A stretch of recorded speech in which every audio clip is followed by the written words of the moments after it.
Yo, yo, yo, yo, yo. Drop of Dimes, episode 9. We back at it again. What's going on, YouTube? This your boy AJ. I got my family with me, Quentin, Quay.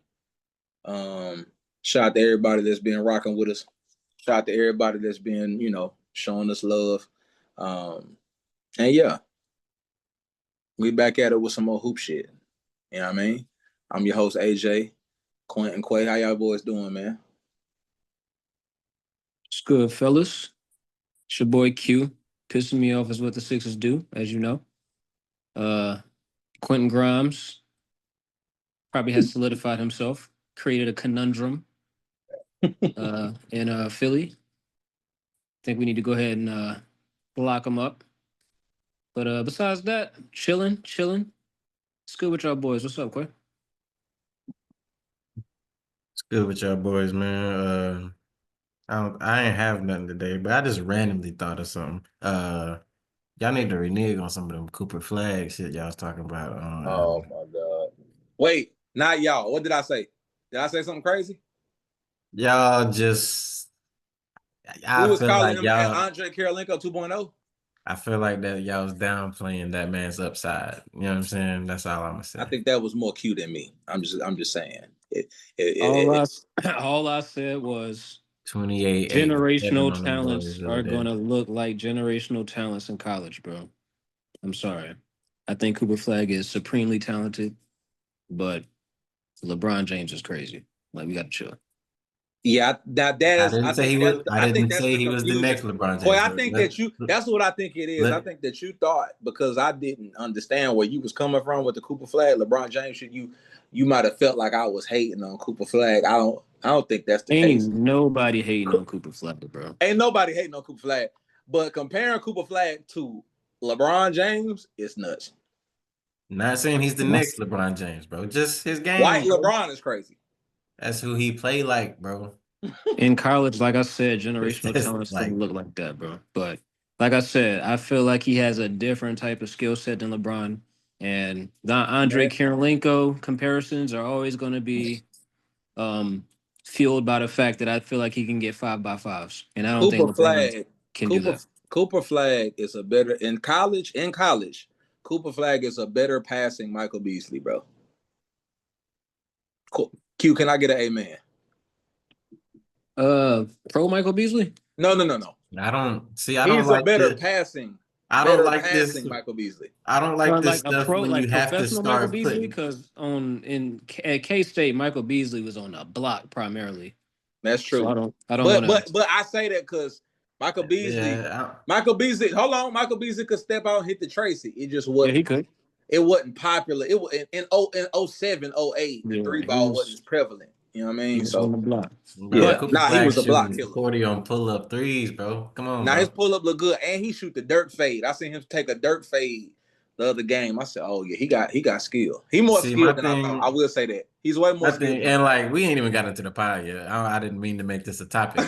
My thing is, when it comes to the draft stuff, when you start having to, when you're comparing guys, doing the comparison thing, and you start having to put extra stuff on somebody's name when you doing a comparison, I'm just like always like, you can find another name then. You a better passing Mike Beasley or Andre Karolinko 2.0 or better. My thing is with our argument, and why I can't find a better name is because niggas don't just walk around getting 5x5s. That's true, bro, and that's what AK-47 used to do. He's the only nigga for real that he was that, he's who introduced me to 5x5. That's why I don't feel like it's disrespectful to say that, because that type of potential is crazy. But I think he will be better than Andre Karolinko. But the 5x5 thing, nobody else is doing that, and I think he can do that. But he don't really play nothing like him, though, bro. Offensively, because defensively, yeah. No, wait, yeah. I gotta watch him on defense. Tell me more about Cooper's defense. I mean, keep it real. I feel like he's a jack of all trades defender, versatile. Like an Andre Karolinko. Yeah, like guard 1 through 5. Gotcha. Yeah. I think he can guard. He's gonna be like a 1 through 5 utility guy. I think. Okay, so let me also clarify. I don't think like 1 through 5, but you know. But let me just say, theoretically speaking, I want to be totally clear. Andre Karolinko, in the sense of game style of play, like a enhanced version of Andre Karolinko, because I do predict that Cooper Flag, like his ceiling accolade wise, is higher than AK's. AK only had 1 All-Star game. He only had 1 All-Star game. And he only made all defensive team 3 times, which is crazy when you think about his. He got who? Like when you think about his reputation and what we know he was in his prime, having only 1 all defensive first team for AK is kind of crazy. And the way other players spoke on him, like Kobe used to rave over Andre Karolinko, bro. Yeah. But I also think that if Andre Karolinko played in today's game, it would look a lot different. Bro, that nigga was a small forward and led the NBA in blocks, bro. Yeah, he was one of those. Like I don't think people realize how crazy that is, bro. I'm not trying to, and I'm never trying to come across as if I'm disrespecting Andre Karolinko's game. I'm just saying, when you have to do all the extra additives and stuff to try to make Cooper Flag fit into him, you can just pick somebody else, bro, because he's gonna be. There's no other Andre Karolinko. There's no Andre. There's a database of over like a. But there's not another Andre Karolinko. Like 2,000 players that have played this game, bro. You can compare them. It's not another Andre Karolinko, bro. Quay, I just don't know another wing in the 2000s or in the 2010s that he really remind me of. Like, I know he's a great. That's the thing. He might just be something we ain't never seen. Like, not something we never seen, because from he gonna be the GOAT type of shit. We just ain't never really seen a white American player with that player profile. So we ain't never seen a white American player. You can't just say that his game isn't any reminiscent of LeBron James just because he's white. The IQ. Bro, he plays smart basketball, bro. He's out there playing the game right. I know he do. Now, he don't take no bad shots. Now, obviously, I think that you got me getting it fucked up, because obviously LeBron James is a 0.01% athlete. You know what I'm saying? So I feel like, that type of comparison comes across as crazy. But just when you watch the dude play the game, bro, he's not out there, I got into it the last podcast, you know what I'm saying? But he's not out there doing a bunch of dribble moves, whatever. He's just playing the game the right way. As a 6'9", kind of point forward that can kind of do it all in a somewhat efficient manner. You know what I'm saying? I agree. He takes really good shots. He puts pressure on stuff. He puts pressure on the rim. If he get doubled, he kick it out. He read help well. He's like a 85% of 85% of who LeBron James is. You know what I'm saying? And that's a really good basketball. You know what I'm saying? LeBron James is the best player that we've ever seen, arguably. You know what I'm saying?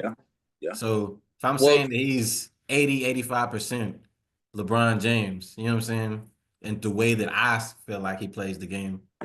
Well, let's table Cooper Flag. I didn't really want to start the pod. A shout out to everybody that's watching this, man. Comment below what you think about Cooper Flag and his potential as a franchise-changing NBA superstar. Speaking of LeBron, though, if you're watching this, it's Friday, March 7th.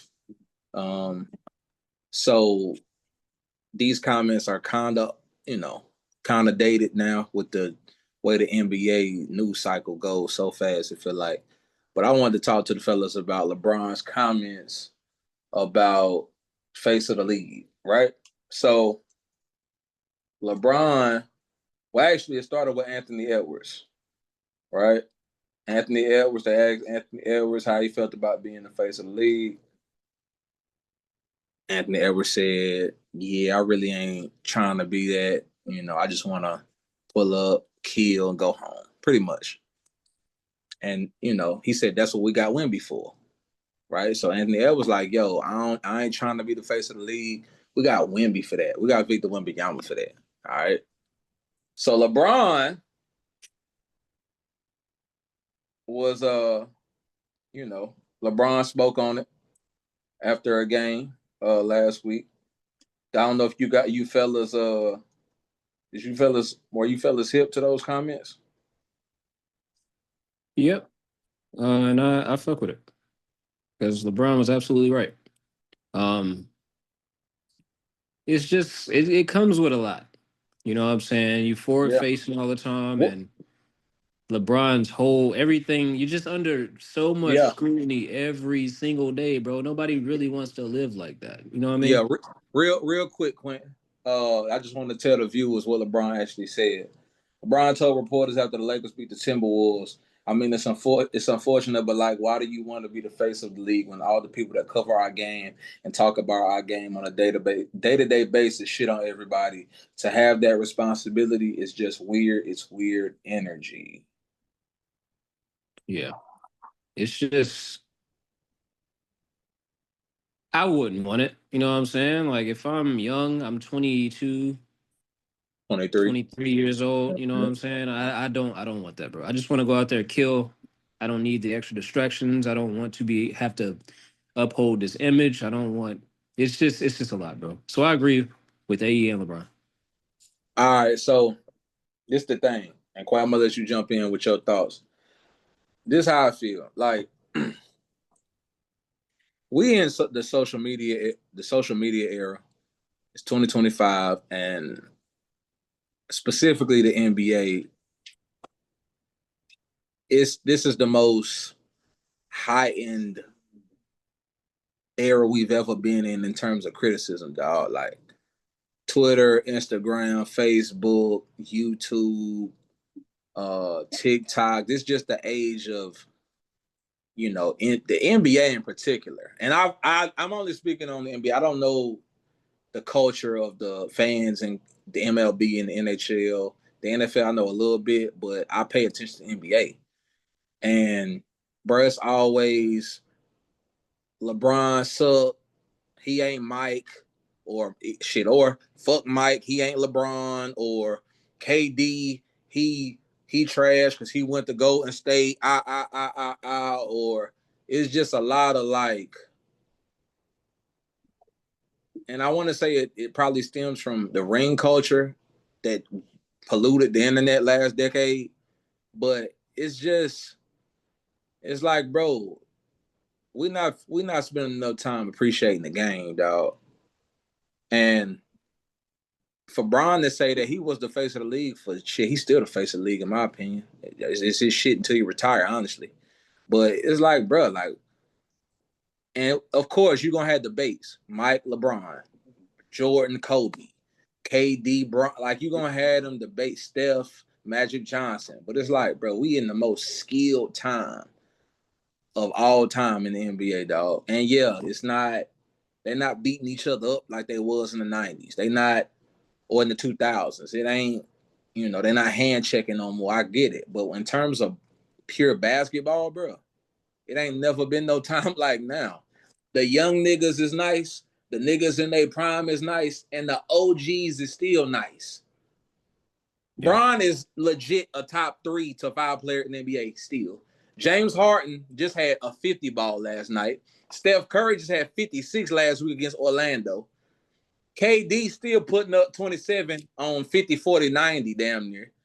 Bro, like everybody, like we ain't never been in the era like this. The NBA is ridiculous, bro. Like it's crazy.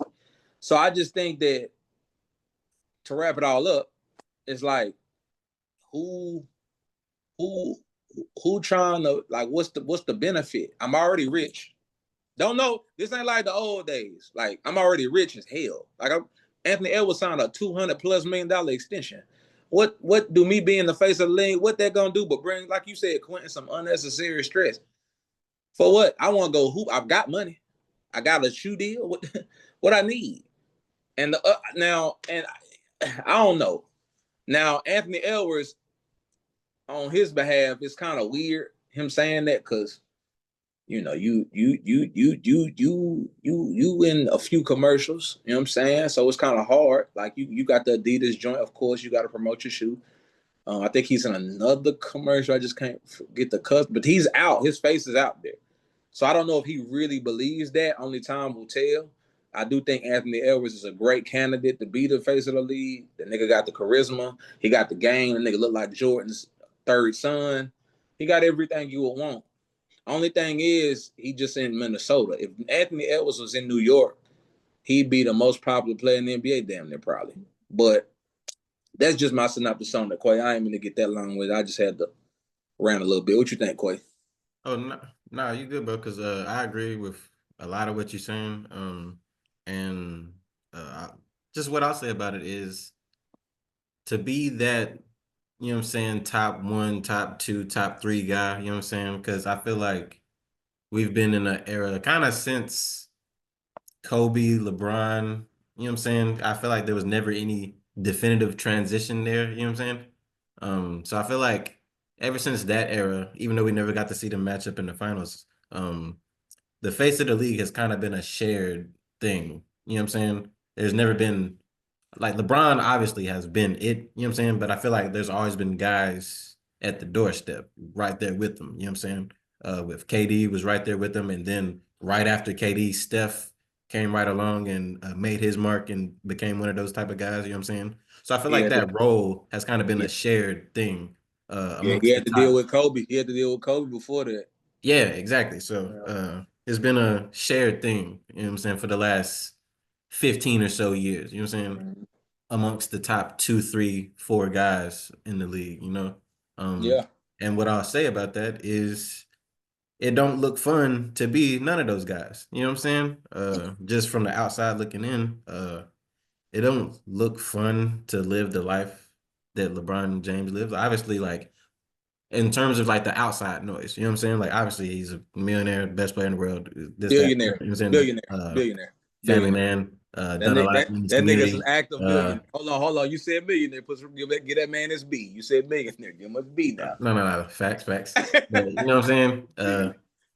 Just beautiful family life, you know what I'm saying? Does a lot for his community, stuff like that. Like, obviously, in that regards, yeah, his life is sweet. But um, in terms of the outside noise and the pressure that people put on him and stuff like that, and just everything that comes with who he is, it don't look fun. The responsibility of it doesn't look fun.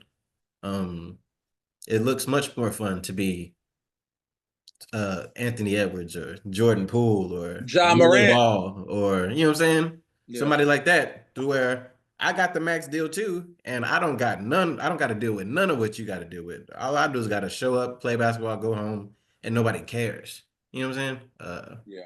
So I understand that, and I think that that's both our responsibility as fans and media. We got to hold a little bit of that responsibility in how we treat the game and how we cover the game, how we talk about the game. You know what I'm saying? I feel like fans in 2025, fans are a little bit better than media. And that's why I feel like people go to a lot of alternative media platforms like ourselves and like other podcasts and stuff like that versus traditional media forms like ESPN or things like that to kind of get basketball opinions or just sports-based opinions in general. But I think basketball specifically, I feel like the media covers it really weird.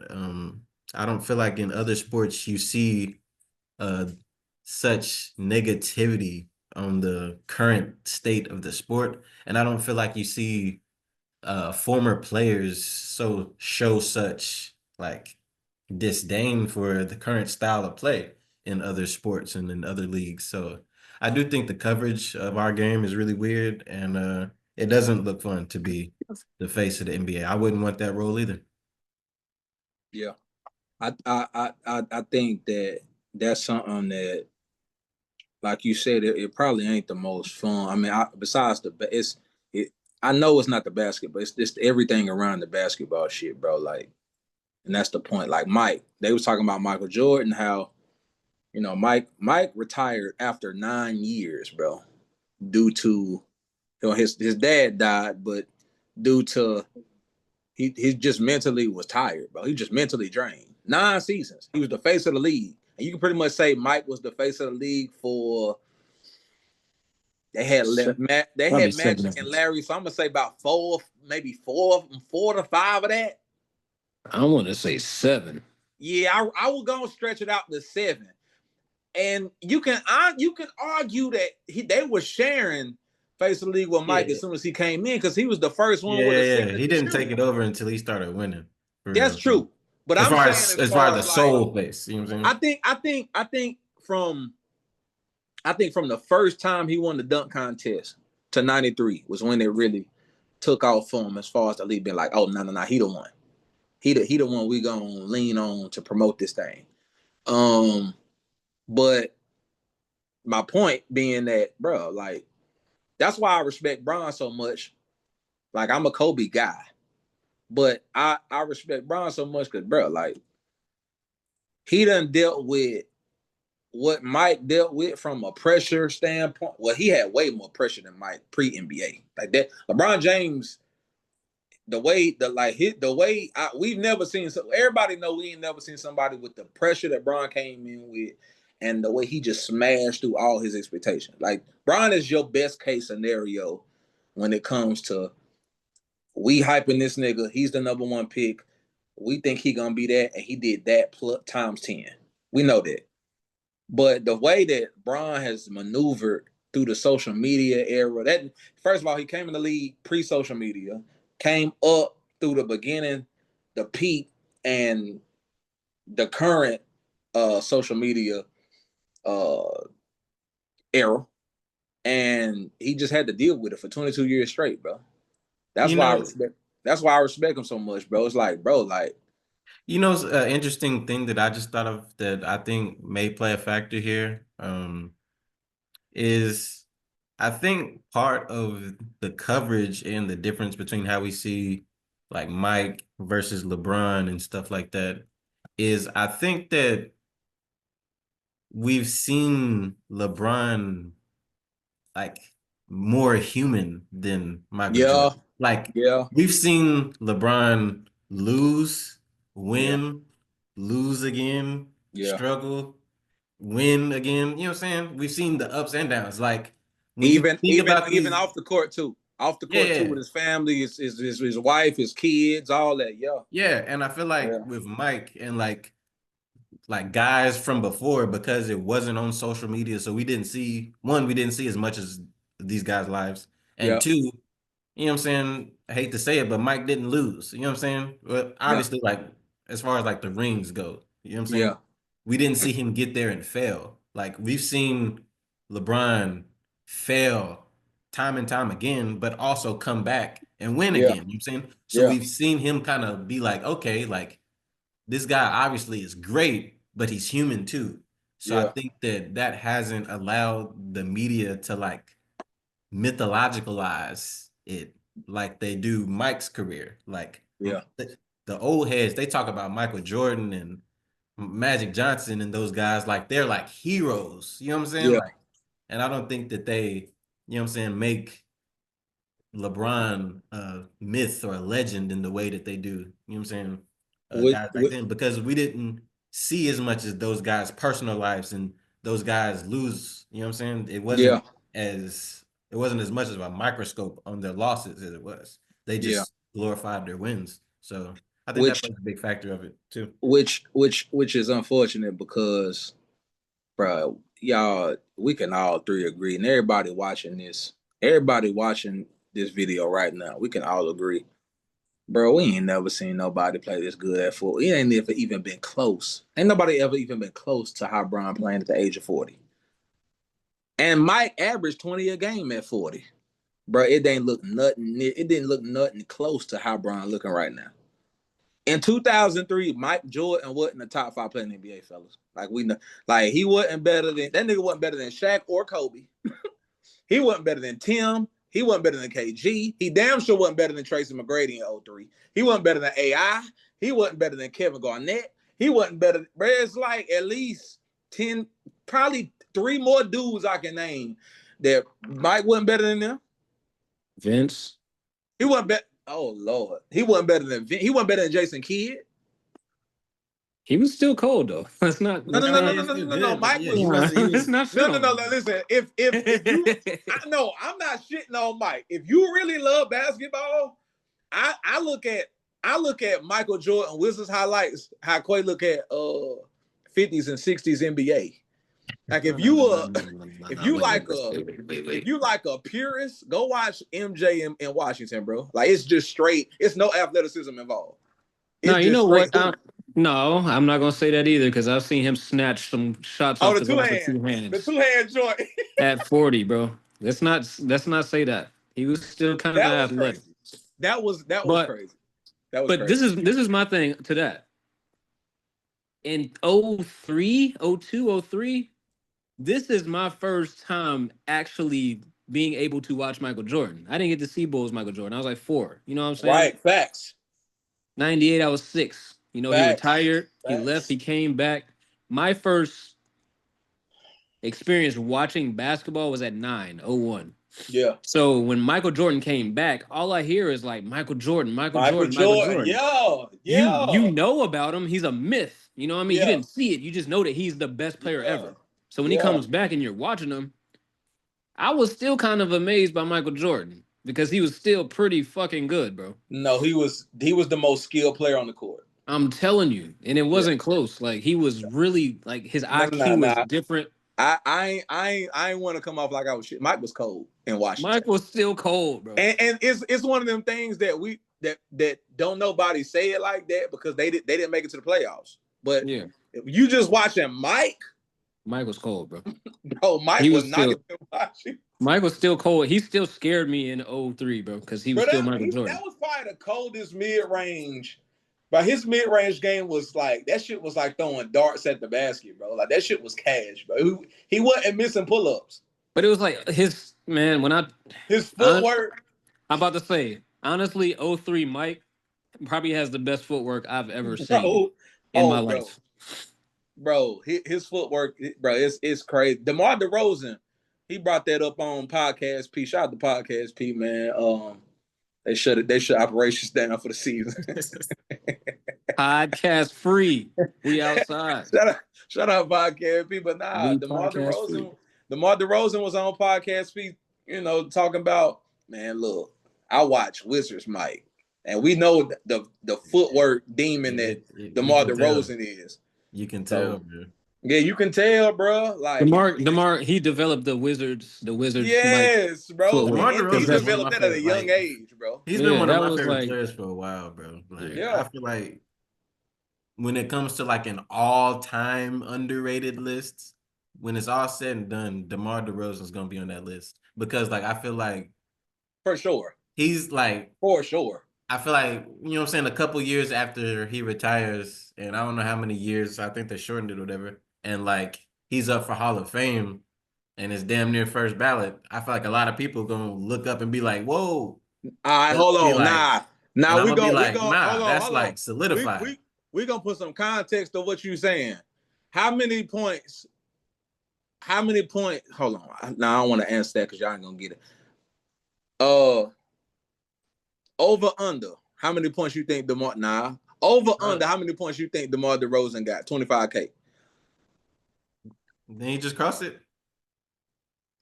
Over under. I'm asking you. I got over. What you think? I would have honestly. I would have guessed DeMar probably had like 27.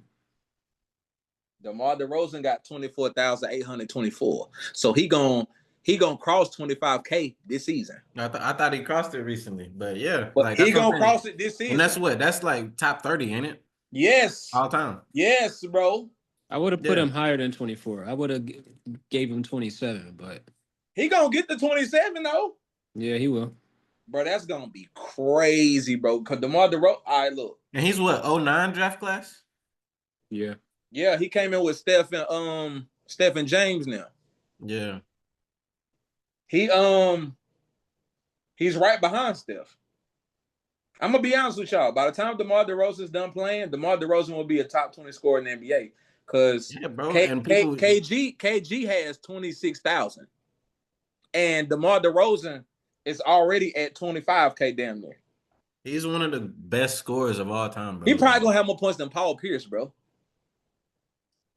Who you got? Who you got as a better scorer, DeMar or Paul Pierce? You already know my answer.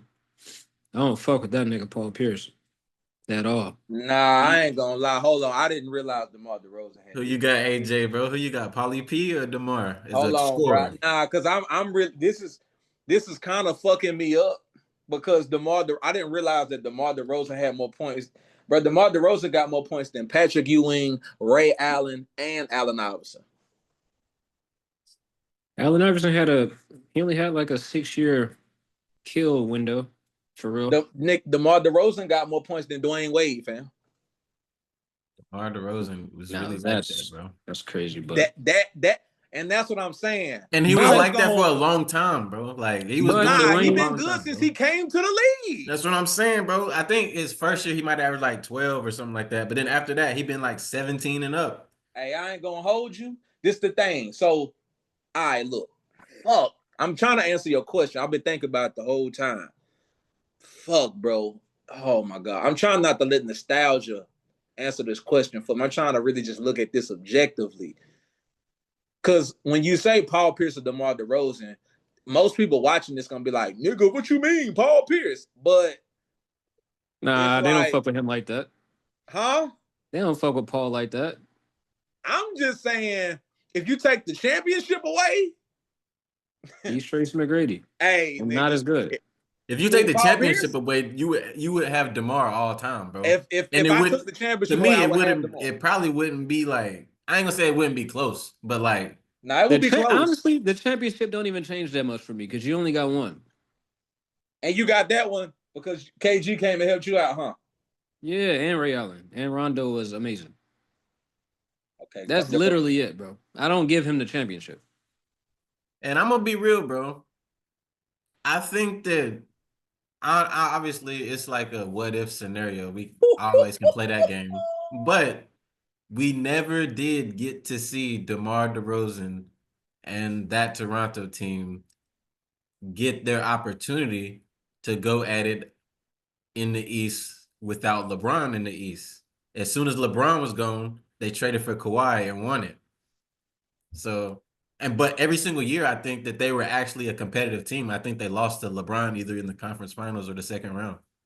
So they only like lost to LeBron. So it's like one of them cases to where DeMar DeRozan, his career looks a lot differently just because he lost every year in the playoffs to LeBron, who went to the finals for 10 straight years. You know what I'm saying? Like, okay, so the difference in their career averages, Paul Pierce didn't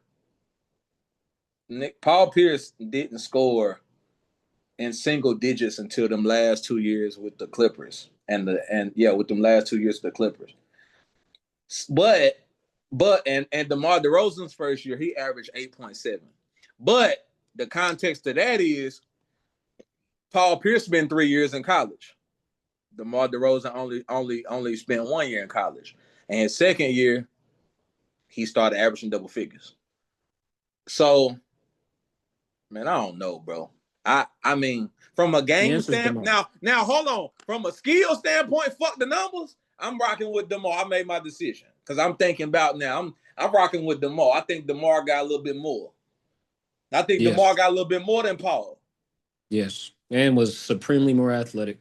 And DeMar, yeah, he doesn't shoot the three better, but he's more efficient too. Yeah, he's talking about somebody that take nothing but middies, and he be like over 50%. Because he shoots the mid. He's one of the best mid-range shooters of all time, bro. He's just the mid-range like 60%, bro. Bro, it's him and Sean Livingston, bro. I never seen the niggas miss. Yeah, bro. Yeah, for sure. I think at one point in the league, it was him, KD, CJ McCollum, and Seth Curry. If bro, listen, if DeMar DeRozan was your team's third option and y'all was a top 4 team in the NBA, y'all gonna be scary because he played playoff basketball, bro. You know, my dream fit was always him on that Portland team with Dame and CJ. With Dame and CJ? Yeah. Bruh, man. See. I feel like that would have been super cold. That would have been because they 2 best players was just like they smaller players. So when the game slow down, yeah, that might get you to playoff. That might get you. You might be OKC. When you playing against a team like Golden State, you competing with Houston's and shit, bro. That shit hard. If they would, that probably been a straight little fit though. Because DeMar ain't never really he played in Toronto. You could call him a contender, but you running up against Bron every year. After he left Toronto, he ain't never played for nobody good. I feel like it's on. He was, and I respect, but that's the thing too about DeMar is in comparison to like a lot of different like players of his caliber and how they've gone about their careers.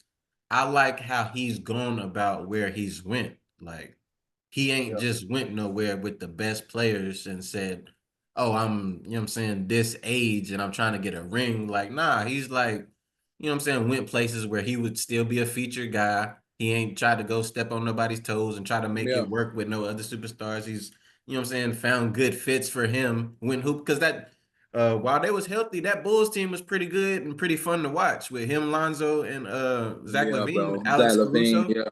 They was pretty good. They was solid. Like, they was a fun team to watch. But see, that's that.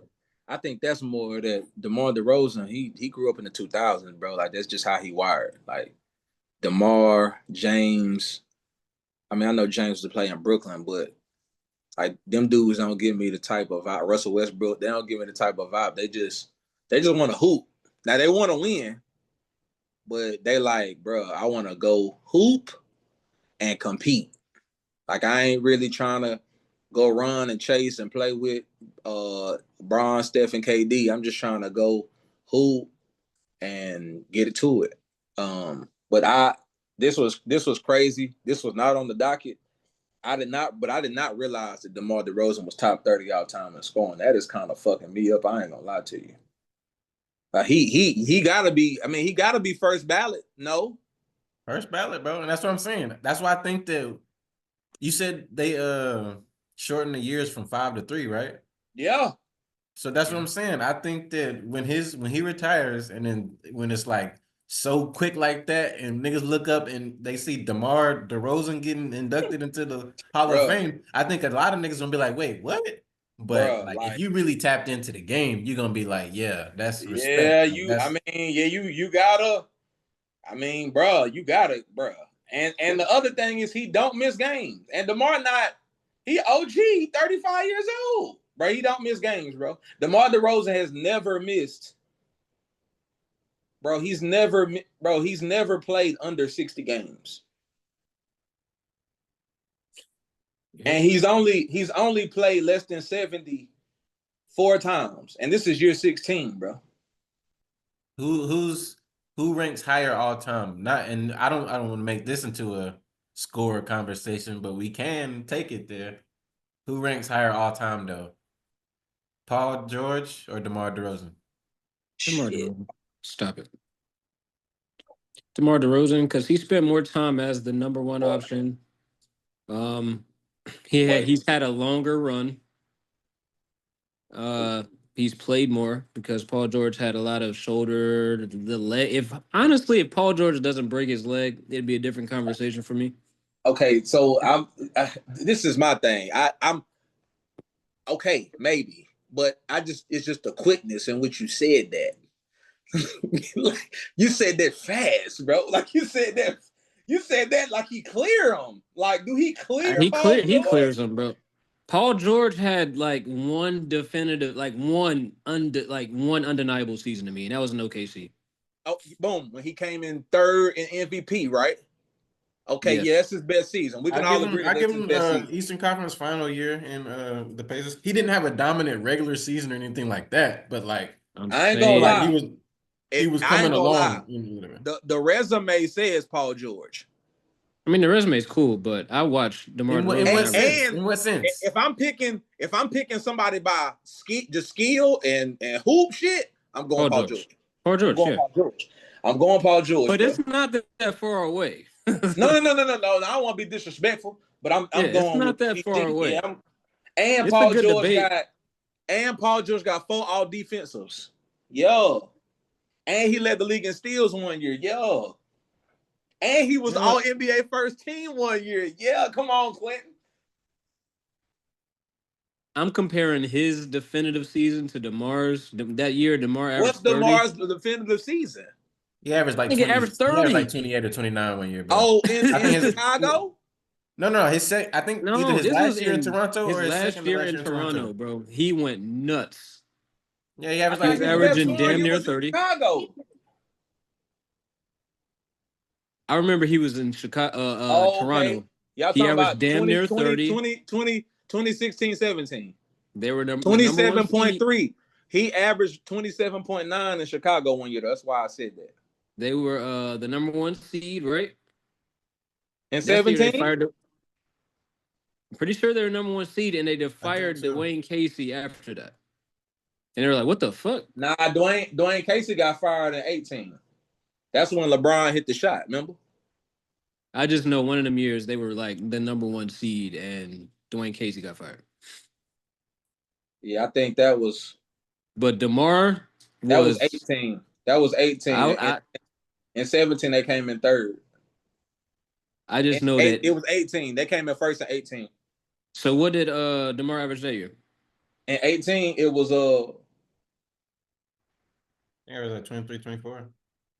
23. Either way, whatever year it was, he averaged like 28 on 50% shooting. That was Chicago. No, like I said, he did in Toronto too. There was 27.3. All mid range. What did he shoot? Like 50%? 46.7. I'm telling you, in Chicago, he shot. He scored 27.9. No. His best scoring season, if we talking about just efficiency and stuff like that, was when he was in San Antonio. He was getting through it, and he was basically playing like a point forward role. Bro. No, he was playing point guard there. I think he averaged like maybe like 20, 21. 22 like on 50 on 53. On 53. That's crazy. Yeah. He was getting to it. I think he was. See, that was. I think that might. That's crazy. I think San Antonio was my favorite iteration. Range at one point, bro. I think San Antonio was my favorite iteration. Like that, though, he shot 53% from the field as a shooting guard, and it's mostly mid range, bro. Jordan, he's a Jordan baby. Nah, he's Jordan. Hold on, fam. He's a Jordan grandchild, bro. For real. Nah, but you let the analytics tell it. They'll say DeMar DeRozan ain't the most efficient player. He don't shoot no threes. It's like, bro, if I'm shooting 53% from the field, I've heard. What are we talking about?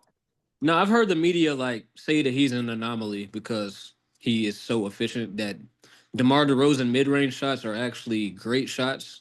So he doesn't really when you're shooting that high percentage. That's a points per shot thing. If people want when you get into the it's literally points per shot. Points per shot thing, like points per shot, bro. I think that's exactly what they were talking about. Bro. Like points per possession. Like if you can't really deny that, bro. His is like the highest. Bro, he is like. His efficiency is crazy. He's shooting 47% for his career, and I ain't gonna lie, that's high, my nigga. Like the career shit. When you shooting 47% for your career, because Mike shot 50, and that's Mike. That's the bar. But if you nothing but tough shots. If you anywhere between 45 and 50 for your career, as a shooting guard. Yeah, dog. Taking tough shots. And Mike took the toughest shots, bro. Yeah, bro. Mike took tough ass shots, bro. Besides Kobe, I think Kobe took the toughest shots. But I want to say DeMar DeRozan's career field goal percentage might be higher than Kobe's. It's way higher than Kobe's. It probably is. It's not even close. You ain't got to look that up. It's probably like what y'all think? 43? 43? 43, 44.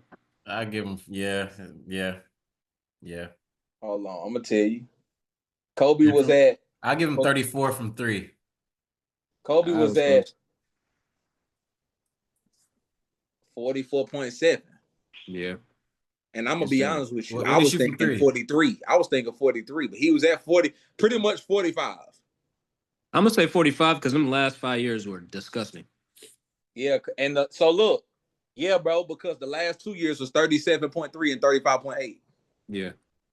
So the fact that Kobe shot rounded to 45 and he missed the most shots in league history is kind of nuts. The fact that you still got the 45 is crazy. So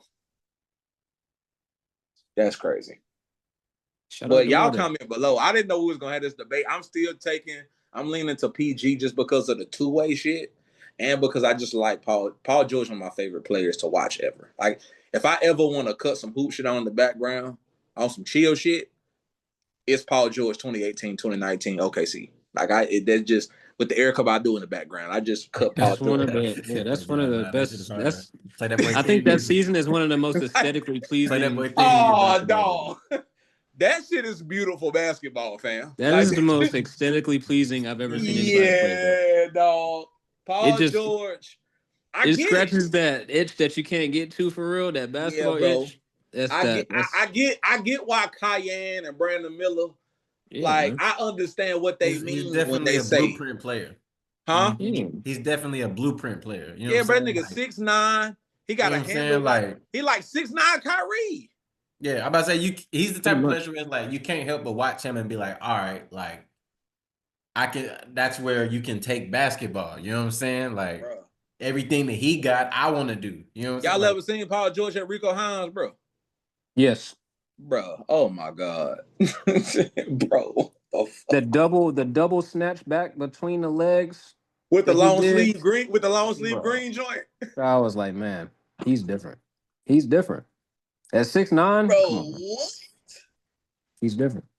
But now I get to watch him. Now he committing highway robbery. Now he committing heists.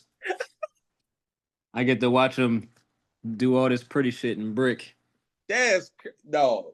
Y'all comment below, man. Now we're gonna have to do an exercise next episode though. Our all-time underrated lineup at each position. Oh, okay. We're gonna have to do that next episode. Hey, y'all stay tuned. Next week we're gonna do that. I'm gonna put that in my notes. Because that DeMar DeRozan, it got me thinking. Like, for real. I'm going to do that. You know what I thought would be cool as an exercise too. We're not gonna do it right now, but another day. You know what I'm saying? With this conversation, I like what AJ said about how he puts Paul George highlights on or whatever. I think that just to give people that listen to us some context to who we are, what we like, and our basketball tastes, I think that one day we should come up with maybe like our top 5, 10, maybe 10, because I feel like, you know what I'm saying, basketball history is wide and diverse, but like a list of our top 10 players who we personally aesthetically like the most of all time, like our favorite players to watch aesthetically of all time. I ain't gonna lie, bro. I got a couple street ballers in that list. That's what I'm saying. Just hoopers, period. You know what I'm saying? I might have some girls in there. I got 1 or 2 and 1 niggas on my top 10. I ain't gonna hold you. I just put one of them niggas on last night, bro, on the going to bed type. Like, I was like, damn, bro, what night? We can do that though. Yeah, I feel like that'd be cool. We can do that. We're gonna tap in, man. If you watching this, y'all stay tuned. We got some lists coming for y'all. Speaking of hoopers and the OGs in the 2000s, or they came in the 2000s, I saw some rhetoric. Well, I heard some rhetoric from my boy Carmelo Anthony. He was talking on his podcast about the Kevin Durant and Phoenix situation. And, you know, he brought up the fact that, hey, man, maybe KD just need to restart and take it back to his roots and go back to DC. And, you know, we all know if, you know, I'm assuming everybody that watches this podcast, you know, y'all an NBA fan, you guys know what's going on in the NBA. Even if you're a casual, you know to watch the Wizards ain't good. But it had me thinking, Kevin Durant, he's from DC. He's from the area. He's a PG County kid. Shout out PG County if you're watching this. I went to college with a lot of dudes from up there. But you got KD, Chris Middleton. So KD will probably play the 4. Marcus Smart. Now, I'm assuming Washington will have to trade, bro. I mean, I have to trade for bro because I don't think KD is like a free agent. So I'm assuming this gonna be a deal. I don't know what Washington gives up. I don't know if Washington has to give up Alex Sarr, a Jordan Poole. I don't know what they give up. I don't even really know Washington's roster that well. But I know they got Chris Middleton. I know they got Marcus Smart. And they got a few young pieces that could be okay down the line. What y'all think about KD potentially going back to DC though? What that was kind of interesting. I'll speak for me as a KD fan. I don't really like the fit. I feel like it'd be cool to see if that's just where he wants to go settle down and that's just where he's gonna ride off into the sunset, then just cool, whatever. And just play like low stakes, stress free. All right, y'all, this is my farewell type. You know what I'm saying? Watch me hoop for the last and they couple gonna average years. 32 in DC. You know what I'm saying? Like, watch me while you can, because I'm about to bounce type. You know what I'm saying? On that type of time, if he's gonna do that and it's gonna be like we're gonna get like a heliocentric KD and we just gonna see him like go hoop, then I'm for it. But like if we're gonna see him and it's like with the mentality of like, oh, like I'm about to come try to bring a championship to Washington and this that, like no, you're not, bro. And I don't want us to even like put that type of stakes and that type of pressure on that man at that age to be the first option on a championship team. I think that that's something that we need to stop doing too. But overall, I don't think that it's a good fit. I'd rather see him go somewhere like OKC or the Rockets, young team that he can go help out. But yeah, okay. that's a nasty fit. OKC is the best fit. Well, I've been thinking. And it make the most sense from a storyline standpoint. I've been thinking. What you got for me? I don't want to see him in DC. I already said that. But Dallas is intriguing to me. And LA is intriguing to me. Okay, so you talking about the Lakers? Yes. Okay, cool. Let's just put a pin on the Lakers. That's gonna get me excited. But let's talk about the Dallas shit because I saw that online too. I've been seeing a lot of potential KD destinations. I done seen a lot. I've seen at least nine or 10. But Dallas. If you're talking about asset for asset, I think OKC, of course, is the best fit basketball and business wise. But I like the potential fits. But if I'm James Jones, I think James Jones is their GM. If I'm James Jones, I'm calling OKC first. Yeah, because you don't have anything. Y'all got 72 draft picks. If y'all give me 5, y'all good. They got so I'm calling them first round picks. Yeah, you have to call them first because they have the most assets. They're hoarding assets. So I think from a business standpoint and also basketball standpoint, OKC is the best fit. But Dallas intrigued me until Kyrie just went down with this ACL. Right. But I think that Dallas, with a core of AD, Kyrie, and KD, especially if you can keep Lively. If you can keep one of Lively or Daniel Gafford, they gonna want Lively. One of them. They gonna want one of them. You see me as we having this conversation, and you can still keep Clay too. That could be cool. As we having this conversation, I'm just realizing I'm a different type of nigga, bro. And maybe it's because I'm a KD guy, but I kind of want to just see him go somewhere. If it's not OKC, if he's gonna go somewhere and try to compete for a championship, continue to play high stakes basketball, whatever.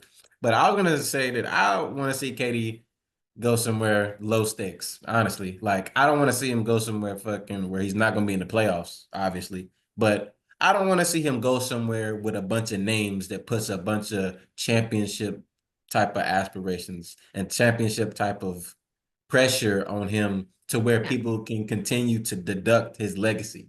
I just want to see him hoop for the rest of the time he's going to hoop. And I want to see him play, like, individually the best that he can play for the rest of the way out. I don't care about I'm a KD fan individually, so it's like I don't care about him winning another championship. He don't got to prove nothing to me in that regard, or he don't got to win another championship. I want to see him go hoop somewhere and like be relatively stress-free. I don't like him being on teams with a bunch of other names on it to where that brings the outside noise in terms of like what he has to do or how the team has to finish or how the team has to perform. Because I feel like this whole Phoenix stint, bro, has just put a stain on my boy, bro. And I don't like it, bro. The whole time the rosters have just been the whole time the roster's just been nasty, bro. Like they ain't really put together. Hell nah. Last year that roster was talented. They just were they didn't fit. You had too many niggas. It was Devin Booker, Bradley Beal, Kevin Durant, Yusuf. But my thing is off rip. You're just saying names though, bro. You're just saying that because these are big names in the league. Look, hold on, don't do that. Hold on, because if you're gonna say that, then that means that you can't say what you say about the Olympic team. Because remember, it was about talent. It's about talent. Y'all had that's a whole different conversation, though, bro. Hold on. Think about the modern NBA, bro. Devin Booker, Bradley Beal, Kevin Durant. We got off the bench. No. Didn't Grayson Allen start? Didn't Grayson Allen start last year? Actually, yeah, because Grayson Allen was getting off. Grayson Allen had like his career year last year. He had a good year last year. I think he had his career year last year. I think he might have got paid off of last year, bro. He might have been shooting like 45% that nigga, bro. I remember looking at Grayson and like, damn, can the Lakers sign? Can we find a way to trade for another shooter? We need another shooter. Can we get Grayson Allen? Sounds like some Laker fan ass shit to be doing. Hey, somebody's playing good. Can we get him on our team? Anybody that can shoot the trade, I'm looking for. Anybody's playing good at the current moment in time. But I was just like Grayson Allen. Y'all had Eric Gordon. Y'all had Yusuf Nurkic. Yeah, I mean, Bo wasn't getting burned like that, but y'all had Bo. Y'all had talent. Josh Okogie. Bro, and he one of the best defenders in the league on the low. So my thing is, I don't want to turn this into a Phoenix Suns. I don't give a damn about the Suns for real. They can do with that. I'm just talking about as far as KD go. I am intrigued by Dallas. I'm very intrigued by OKC for sure. Like I think if you do KD, Chet, and KD, Chet, and Shea, that shit sounds crazy, bro. Like that shit sounds retarded. And they benches deep. Like that it won't be no more. Huh? It wouldn't be no more. Nah, what do you think the trade looks like? I know we kind of touched on this last week, but what do you think the OKC? What do I need? Four draft picks. Who I need? Aaron Wiggins? No. But the thing about it is the value's not gonna be what y'all think it is because it's like a done deal that he's out of Phoenix. You know what I'm saying? So it's not like, oh yeah, that's true. You know what I'm saying? So it's not like they gotta send the house. You ain't gotta send four. It's probably gonna be like, give me J-Dub, give me Lou Dort, give me like 2 draft picks. I mean, my thing is like, I'm just saying this off the top of my head. I don't know like contract situation, but like I'm just saying like, give me J-Dub, give me Lou Dort, and give me like, I don't know. I'm trying to think of somebody older in the team that got like a contract. You know what I'm saying? If I'm Phoenix, you can give me J-Dub and Lou Dort with 2. Well, I need 1 more pick. You give me J-Dub, Lou Dort, and 3 picks, I'll take it. J-Dub like 23 years old. 3 firsts? Huh? 3 firsts? Nah, just give me 2 firsts and a second. Cause you giving me J-Dub and Lou Dort, bro. Them niggas is 15 years younger than him. That's a price. That sounds steep. Hey, do that not sound steep? That's a price. That is a price. But I also saw Rudy Gobert go for like 6 first. So I mean, there's that. I'm Quentin. I'm Sam Presti. Hey, no. Yeah, I'm James Jones. Quay Sam Presti. If Quay was Sam Presti and I'm James Jones, I'm saying, yeah, bro, just you gonna give me Jalen and Lou? Okay, give me J-Dub, give me Lou Dort, give me Isaiah Joe, and give me 2 picks. Oh, you can have KD, bro. We already don't even want, bro. You gonna give me J-Dub, Lou Dort, Isaiah Joe, and 2. Oh yeah, you can have them. You can have, bro. I wish y'all the best of luck. Virtual handshake on the Zoom for sure. Yeah, take him. That's a price, ain't it, Q? It's steep. It's steep. It's a steep price to play for 3 years, bro. I'm gonna take it. If I'm James Jones, I'm taking it. I mean, yeah, you gotta take it. But the thing about it is that's a good deal on both sides, bro. Because OKC keeps a lot of, like, you know what I'm saying? They keep their core pretty much. They keep a lot of what makes them good still. You losing your glue. Bro, you lose all your glue. that paper about to be sliding. You lose your glue, but my thing is, do y'all not still fuck with Aaron Wiggins and Alex Caruso? I fuck with Aaron Wiggins. I fuck with Casey Wallace. Cool. That's what I'm saying. They still got those pieces, bro. But and they still got draft picks. And they still got draft picks. They still got you draft lose your picks. glue, and you also don't know what effect KD would have on Shea. Well, KD can play with anybody. We do know that. Yeah. But we still don't know what effect that will have on Shea.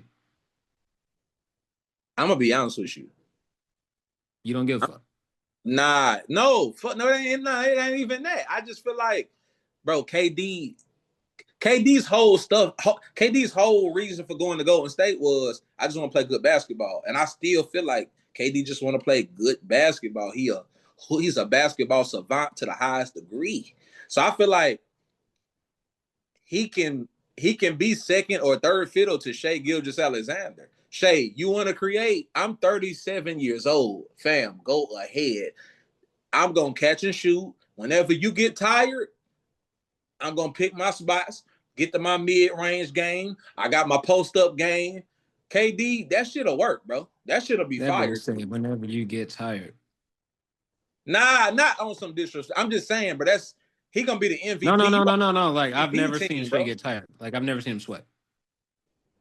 That's why I said that. Not true. That nigga, he in shape. But what I'm saying is, you put KD with Shai, bro. Like, it could work. It could work. I just feel like they would low key take away from each other slightly. You know what I'm saying? But I don't know. Like we said, KD. I don't see nobody. I don't see nobody taking away from Kevin Durant, bro. KD can play with anybody. So like that is true, but I don't know. It's interesting, but that's obviously the best place to go. Like I said, basketball wise and business wise, like it just makes the most sense. So I'm gonna be honest though. If Minnesota, if in some crazy world, Julius Randle could end up in Phoenix and Kevin Durant could end up in Minnesota, that's good too. I don't like that because I don't think that's no better than booking KD, but that's just me. Well, nah, I just think that you could get farther with Anthony Edwards than you can with Devin Booker because Anthony Edwards is more of a two-way player, and I feel like his will to win it. I mean, I ain't gonna disrespect Devin Booker. I just like Anthony Edwards a little better than Devin Booker. Yeah, I don't agree with that. But. And Anthony Edwards would embrace Kevin Durant. He would be geeked up to play with Kevin Durant. And also, like, it goes back to the point that I made last episode. I don't disagree with you there, but I don't think that they would get too much further. Okay, let me tell you why I say what I'm saying. The best season that Minnesota has played with Anthony Edwards was last year. And they had pretty much the same team they have now, pretty much, except you swap out Cat for Julius Randle. I said, I don't know, y'all remember me saying in the summer, this trade is trash because the spacing about to be all types of fucked up now. You got Julius Randle and Rudy Gobert on the court at the same time. In today's NBA, that shit don't even sound right. So if you can get Kevin Durant to Minnesota, now you get your spacing back. And Kevin Durant is a way better, he's a better shooter than Karl Anthony Towns. And I ain't being disrespectful because Cat can shoot the ball, but that's KD. Bro, that shit gonna be different, bro. And KD a better defender than Cat. I ain't disagreeing with nothing that you're saying. I just don't think that they're gonna get much further as a team than what he's gotten with Phoenix and them. So what do you think the farthest team? Who you think he can really impact winning wise? OKC? OKC is the only team winning wise that makes sense for me. Basketball wise, business wise, like. Yeah, that's the only thing that makes sense for me. But you lose so much of what makes OKC a winning team when you get rid of J-Dub and Lou Dort. The really defense, bro. Bro, the defense. Wait, Lou Dort. That's the defense. The Jalen Williams. Because the Jalen Williams shit that has to happen. Like in order to get Kevin, we got to come up. We know that, but the Lou Dort piece. Nah, bro, you lose so much. Like you won't have the best defense of all time no more. I guarantee you that. But you acting like they just don't got no more defenders is what I'm saying. I'm not saying that. I think defense is a culture. Like they still have really good defenders on their team. But you giving away is a two-way player. You giving away 3 really good defenders too. Jalen Williams. Everybody on their team play defense, bro. Is what I'm saying, bro. That's what I'm saying. It's a that's more of a culture thing. Yeah. With the team, but when you I'm talking about individually, but niggas KD that are just wired like that. I'm not saying that, but KD is not at 37. Is not J Dub or Lou Dort. Yeah, nah. Or Isaiah Joe. I feel like it'd be a lot different to me if you was trading away. And I like Jalen Williams a lot, but y'all know. I hope that y'all remember that he was one of my draft guys that year. But that's why I'm surprised that you saying this. Nah, I fuck with Jalen Williams heavy, but if it's a chance to get Kevin Durant and really put us over the top, bro, and I feel like you was a Lou Dort advocate too.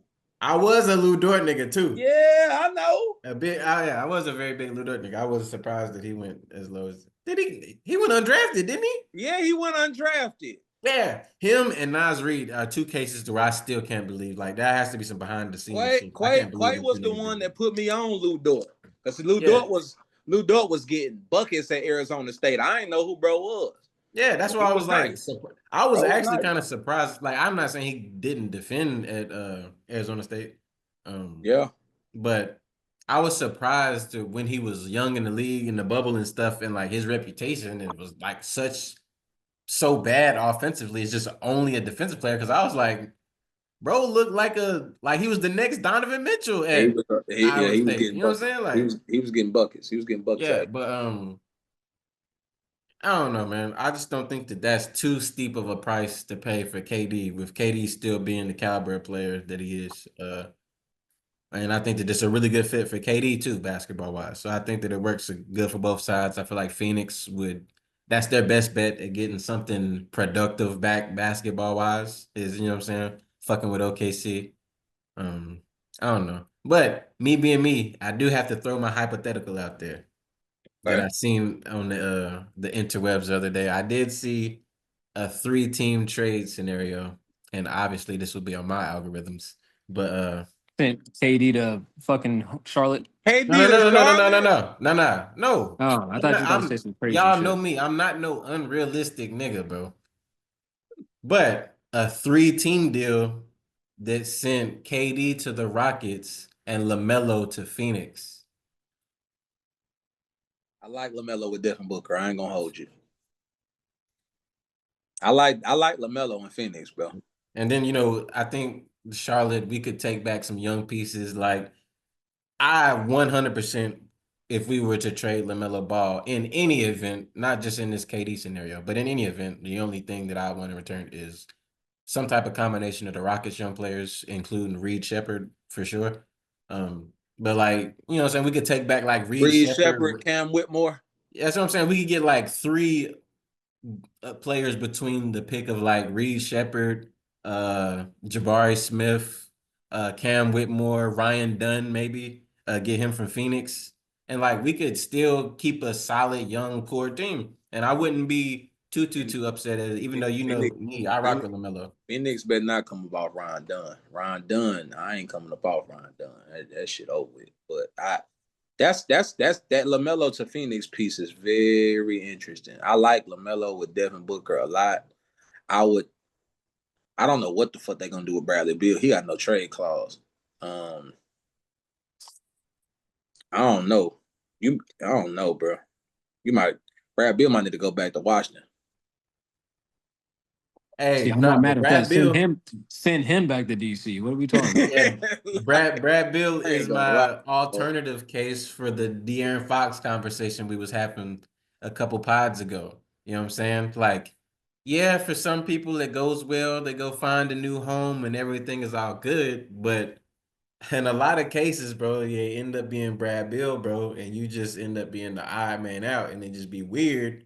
And now they trying to ship you out of here. Like, luckily, Brad got a no trade clause. That kind of saved him from just kind of starting to get bounced around for real. He could be in Chris Middleton's shoes right now, getting sent to Guangdong for, you know what I'm saying? Basically. I don't know. Sent to Charlotte. I don't know where Bradley Beal next stop gonna be. Yeah, but yeah, I think that Brad Beal is one of those cases of like the grass ain't always greener on the other side, bro. I mean, he can go to Charlotte, put him in that deal. Bradley Beal. Hey, Bradley Beal. we got Bradley Beal two of his sit the fuck out. YNs. We got two of his YNs, bro. Brandon Miller and Nick Smith Jr. grew up in his AAU program. Put Brad Beal beside Brandon Miller, man. Let him average 27 a game. You know what I'm saying? Yeah. But his YNs. Yeah, man. Hey, y'all comment below where y'all think KD should end up. Before we wrap, I want to talk about the most unlucky franchise. Not the most unlucky franchise. Any team that has an NBA championship can't be the most unlucky franchise of all time, but the team that's had the most unlucky 30 days of all time. The Dallas Mavericks. Huh? You saying any team that won a championship before can't be the most unlucky? I was just about to. The Sixers? We'll get anyway. You're gonna turn Clay up, bro. You're gonna turn Clay up. The Dallas Mavericks. Hey, Clay, you heard him, Clay? No. The Dallas Mavericks. I ain't studying them, bro. The Dallas Mavericks. I ain't studying them today, bro. The difference between being unlucky and being trash. It's not the same. Clay was about to geek up, boy. Hold on. But anyway, the Mavs. But real talk. If you're watching this, you saw or heard the news. Kyrie Irving sustained a torn ACL in the game the other night against the Kings. I knew it was bad because bro was on the ground and he was reaching for the back of his leg and he hit the trainer with that. I said, "Oh yeah, this ain't." And you on the replay, you seen that joint buckle? I said, "Oh yeah, it looked bad, Lord." I say, "Oh Lord, oh baby," and but yeah, Kyrie tore his ACL, man. I mean, Kyrie is one of them universally loved. He's on that list, that aesthetic list that's coming out later on. Kyrie on the aesthetic list, bro. Like absolutely, he probably the most aesthetically. He the most skilled guard I ever seen in my life, and I'm saying that as a person who grew up idolizing Kobe Bryant. But I honestly do got Kobe number 2 in terms of skill. We can debate that another day, whoever you got. But Kyrie tore his ACL. What, a month? It's been a month since Luka got traded. Yeah. Well, if that. So. Actually, yeah, it's been a month because he got traded on the Royal Rumble and Elimination Chamber already happened. So it's been a month. And it was before All-Star Weekend. Yep. Yeah, it's been a month. So a month ago, since Luka's been traded, AD got hurt his first game. He got hurt his first game in Dallas. Gafford's down. Lively's down. Now Kyrie's down. And Luka is in LA cooking. Matter of fact, well, I don't know what's going on right now, but we was having a good game against the Knicks a little bit earlier. We still playing right now, but Luka's thriving with LeBron in LA, and the Mavericks just went to shit. And then they don't. And then their ownership don't know how to read the room because the day that Kyrie Irving gets hurt, they announce. Y'all picked today to announce that y'all raising ticket prices by 9%, 8.9% or whatever the number is. But nobody want to hear that right now, bro. Read the room. Like, read the room. They better take a page out of the Sixers. They selling tickets for $1. I heard, bro, Mark Lamont Hill said, shout out to the JBP. Mark Lamont Hill said they was selling tickets for $1. I thought he was just talking. Oh, no. That's real. I'm about to fly out to Wells Fargo Center this week. You about to go check in on Jeff Dowd? Yeah, I'm about to go check out Kelly. Is Tyrese still playing? He's hurt. He was out tonight. Oh, so it just shut it down. Shut it down. Yeah, it's shut down. See, that's why y'all selling tickets for $1. Ain't nobody. I be mad that the Hornets don't be doing that like every season, bro. Every season, the Hornets tickets post All-Star break should be $2 and under, bro. They should be giving away. I'm mad at the Hornets because every time I go to a Hornets game, y'all's deuce be costing like $16. Oh yeah. I'm like, bro, what we doing? Yeah, it do. I went to one last year. About 18. Yeah.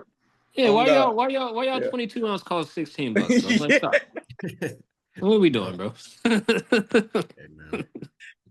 Anyway, I'm gonna go to be a Hornets game by the end of the season too. I don't know. I hope let me know. Let me know when you go, bro. We all going. Yeah, we're gonna pull up. We're gonna pull up to a Hornets game. Hopefully LaMelo is LaMelo playing. Is he healthy? Yeah, he's still playing. All right, yeah, cool. LaMelo. But see, this is the thing. This is what I know about LaMelo. LaMelo probably got about another week or two before he shut this shit down too. No. That was 2 weeks ago. That's already happened. That was 2 weeks ago. Oh my, bro, that's all right. Look, anyway, back to Dallas. Back to the Mavs, bro. I saw it. Dallas. I saw it, and I was like, damn. Yeah, I seen it, and I was like, damn. First of all, Mamba mentality to go shoot your free throw. That was that. What else? That was beautiful. Real quick, I was emotional when I seen that clip, man. He like when I zoomed in. The tear. Yeah, you seen him breathing and say, "Thank you, God." Thank you, God. I was about to say, second, the way that he just said, "Thank you, God." He's just a stand-up guy, bro. Yeah, bro. I'm glad you harped on that. It did remind me of like a Kobe moment for sure. Yeah. The thank you, God, is what I was like, damn. That's why I don't like that.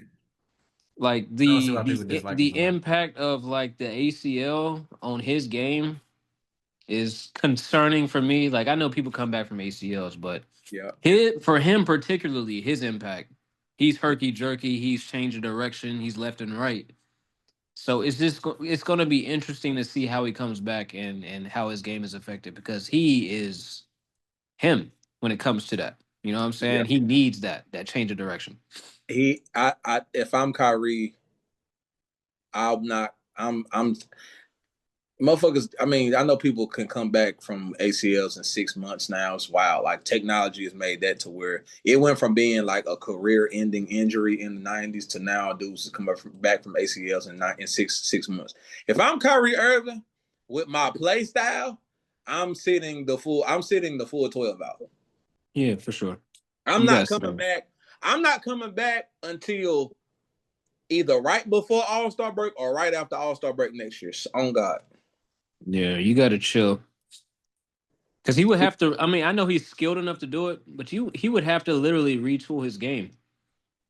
If he's not comfortable with the way his knee is feeling. And that's what I'm saying. It's like I feel like if I really want to be the player that I was before I got hurt, and I'm 30, he'll be 30.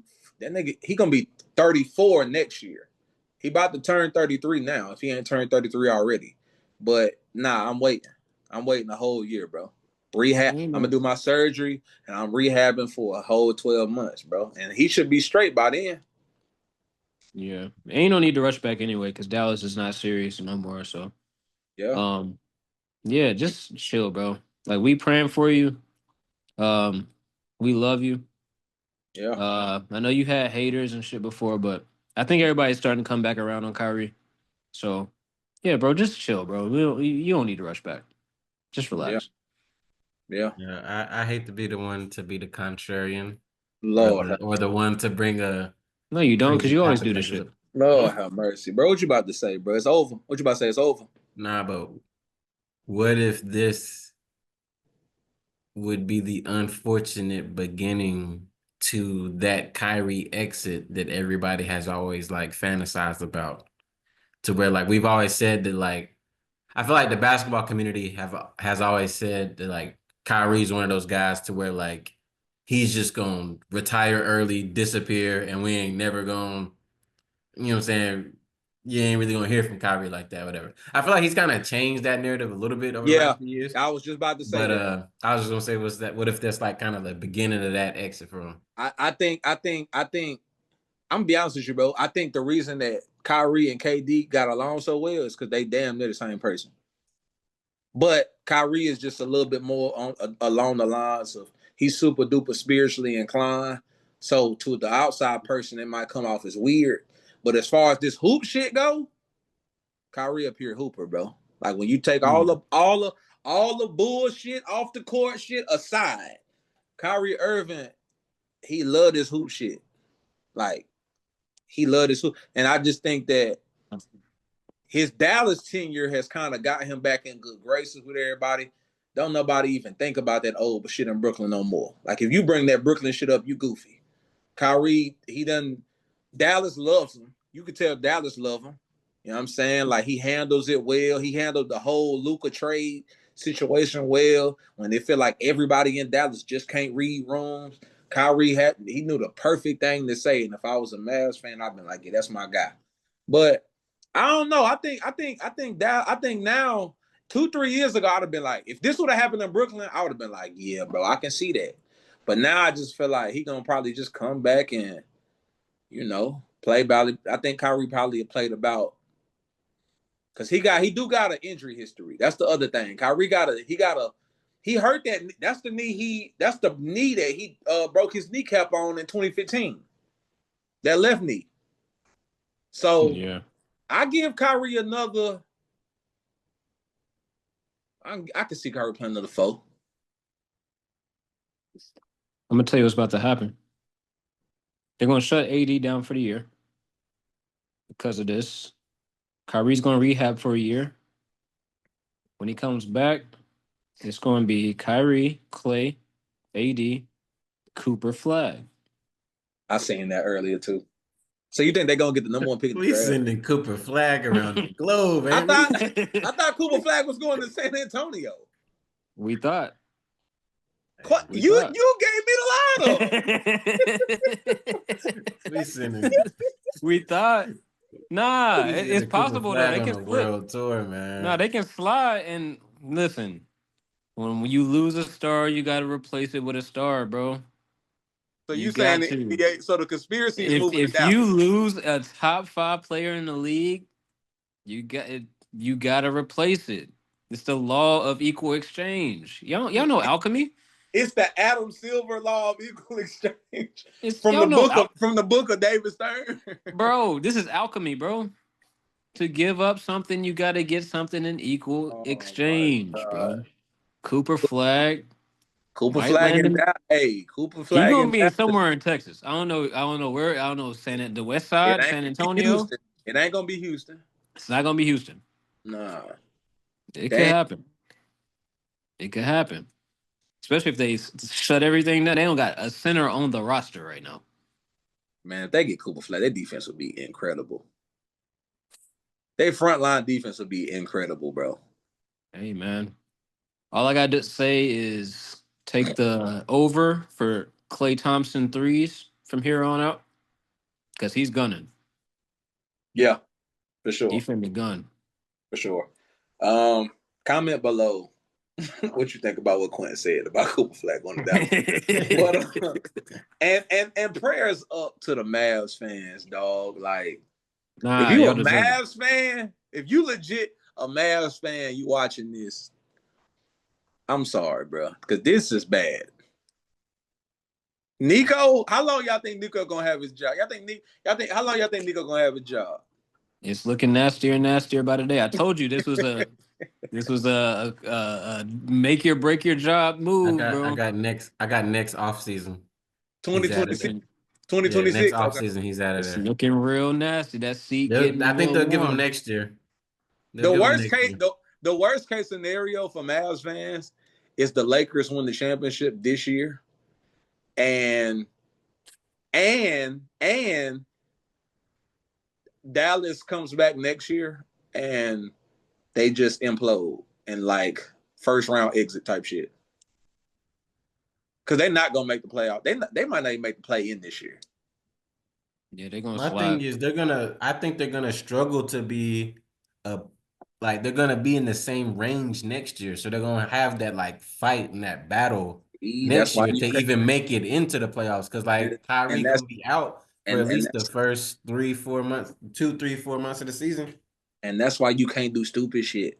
Like trade a 25, 26-year-old for a 32-year-old, injury-prone 32-year-old in the Western Conference. And that's what I'm saying, bro. Nico forgot what conference he was in or something. Unless they were to get a KD type of player, like they don't got the type of pieces to where they can just afford to like not have Kyrie Irving or Anthony Davis for like 40 plus games. You know what I'm saying? Over half the season. Like they don't got that kind of roster. They need, if they want to be like a top 4 seed, a top 3 seed, the type of potential that they maybe could be, they would have to play like 60, 70 plus games. And that's obviously Dallas got draft capital or no? Probably not. I don't think they do. I don't think they like not have they got a little something for Luka, I'm sure, but it ain't like nothing. It's not like OKC. OKC has they only got the one pick from the Lakers. I'm about to say OKC has like abnormally large amounts of draft capital that they've accrued over the last 7 years, but yeah, I don't think they have anything crazy. Yeah, Sam Presti got more assets than Warren Buffett, dog.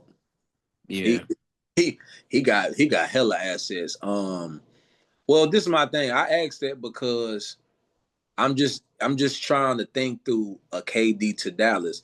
I could, if I wanted to be super aggressive, because fuck it. If you Nico, fuck it. Fuck it? Do I give them Derek Lively? If I'm getting Kevin Durant, do I give y'all Derek Lively, Jaden Hardy, and Caleb Martin? If I'm Phoenix, I'm hanging up the phone. Hold on, wait, and I give you. I'm gonna have to now. If you do some shit like that, you gotta give me like 5, 6 picks.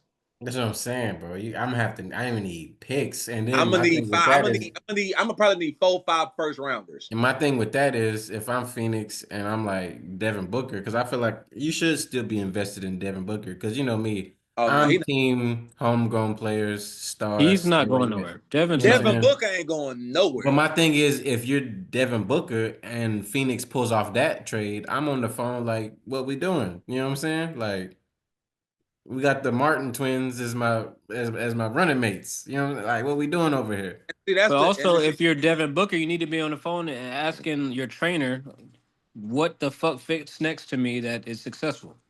Yeah, because we don't know that. That's why I like the LaMelo. Been to the finals though. But see, that's why I like the LaMelo trade that Quay bought. I really do like that. Devin Booker is a traditional shooting guard. Now, yes, he can play with the ball in his hand, of course. But if LaMelo Ball likes to push the pace, if you pushing the break with Devin Booker on one side of you and another competent wing on the other side, that could be magical. And then if you was blessed to get you put a Derek Lott, well, nah, they wouldn't get all that in the same offseason. I take it back. I was about to say. I think traditional shooting guards, like you're saying, I think traditional shooting guards have to play beside floor generals. A pure point. Yeah, like every successful traditional shooting guard has played beside one. Like you can call somebody like Derek Fisher that type of floor general, or I wouldn't call him a floor general. He's more of a what's the word that they use in football? You can even say DeMar with Kyle. Yeah, in football, I would call Derek Fisher more of a game manager. I think that's a football quarterback term. Yeah, he's Trent Dilfer. Yeah, he's like a game manager. He Dak Prescott. That's crazy. Yeah, but you know what I'm saying, like, but real shit, traditional point guard. Dilfer being the first name that you thought of. Derek Fisher, Brad Johnson, bro. Game manager, you could have said fucking anybody. Trent Dilfer. Trent Dilfer, bro. You could have said Kirk Cousins. That nigga is Brad. And hold on, I ain't talking shit. Them niggas was they didn't turn the ball over. No, they cold. Huh? They cold. Yeah. Especially Brad Johnson. Brad Johnson was him. No, he had a gun. You feel? And Brad Johnson was underrated on Madden.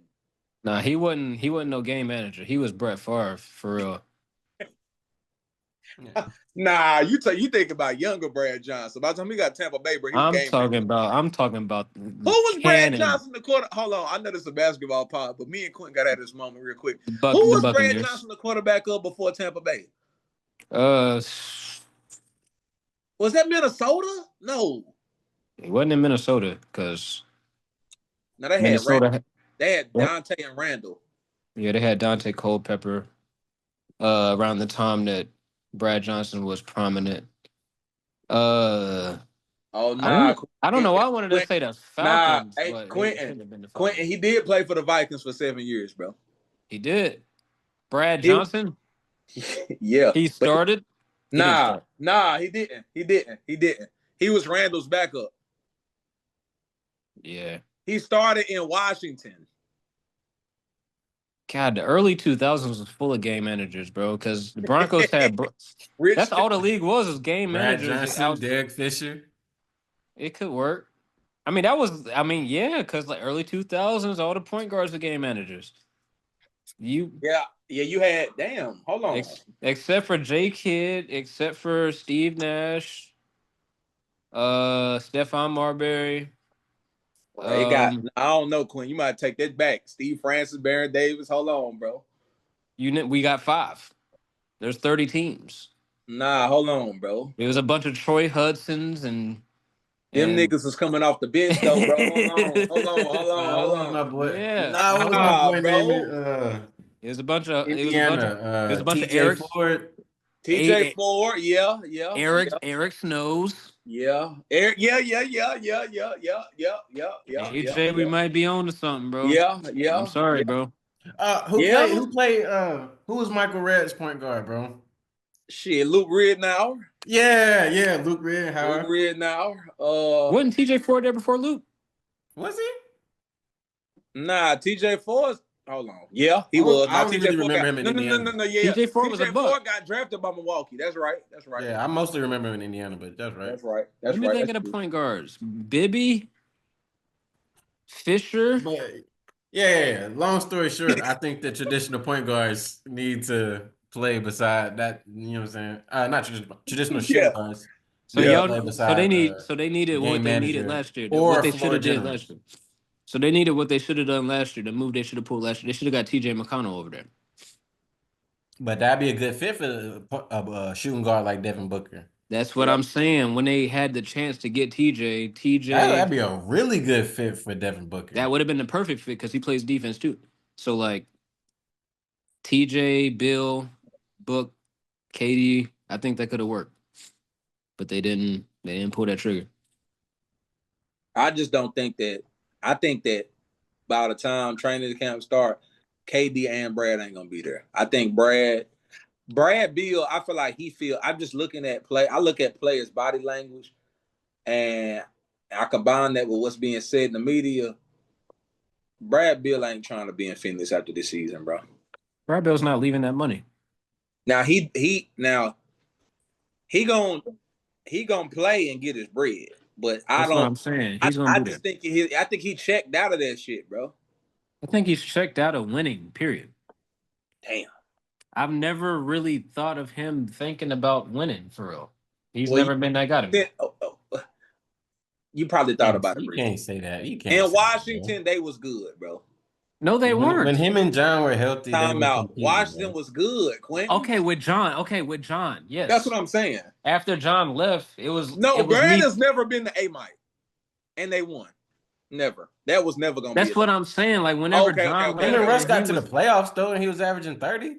Russ dragged them to the playoffs because he was averaging another triple-double. But Brad Bill was still averaging 30, bro. You he averaged 30, yes. That's out there, bro. But did you see Brad? Did you see their team after Russ left?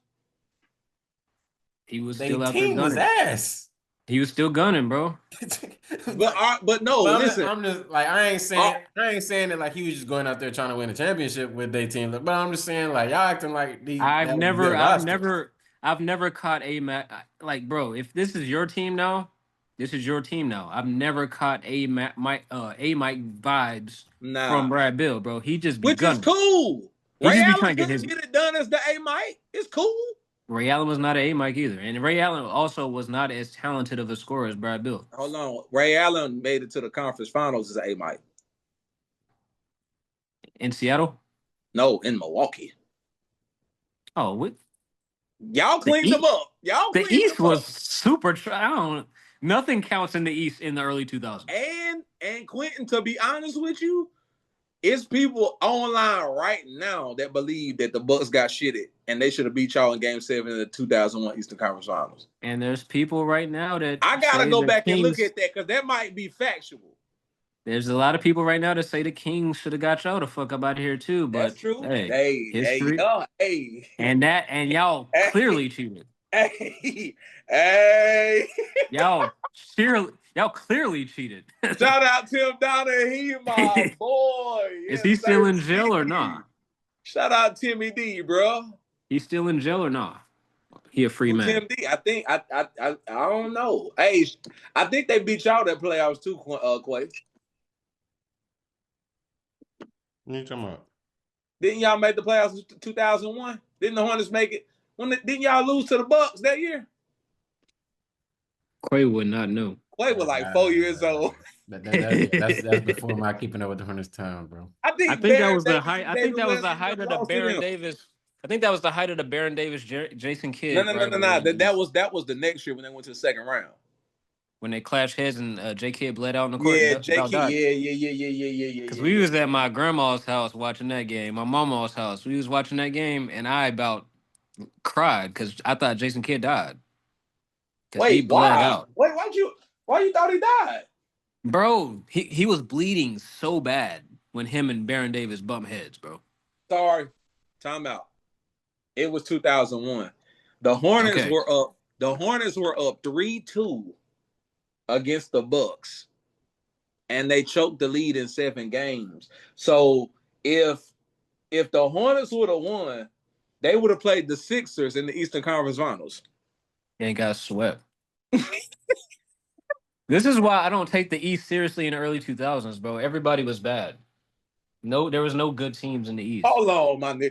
You think AI was gonna win both games in Charlotte? Yes. He would have dropped 60. Did you see what he did in LA? Hold on. What are we talking about? Nah, that was MVP Alderson. I'm trolling, but you saw what he did in LA, right? Nah, for sure. But hold on. For the culture, he would have went to the Bojangles Coliseum and put up 50. For all the Hornets fans watching Coliseum was crazy. Hey, bro, them boys had Baron Davis, Eldon Campbell, Derek Coleman, P.J. Brown, Jamal McGlure, Jamal Mashburn, David Wesley, Lee Nalon. Good. Hersey, man, I don't know. I don't think that was the Hornets team. Yeah. We wouldn't have got swept, bro.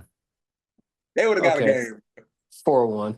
I got you. 4-1. And to be honest with you, they got them on offense. They got them on offense.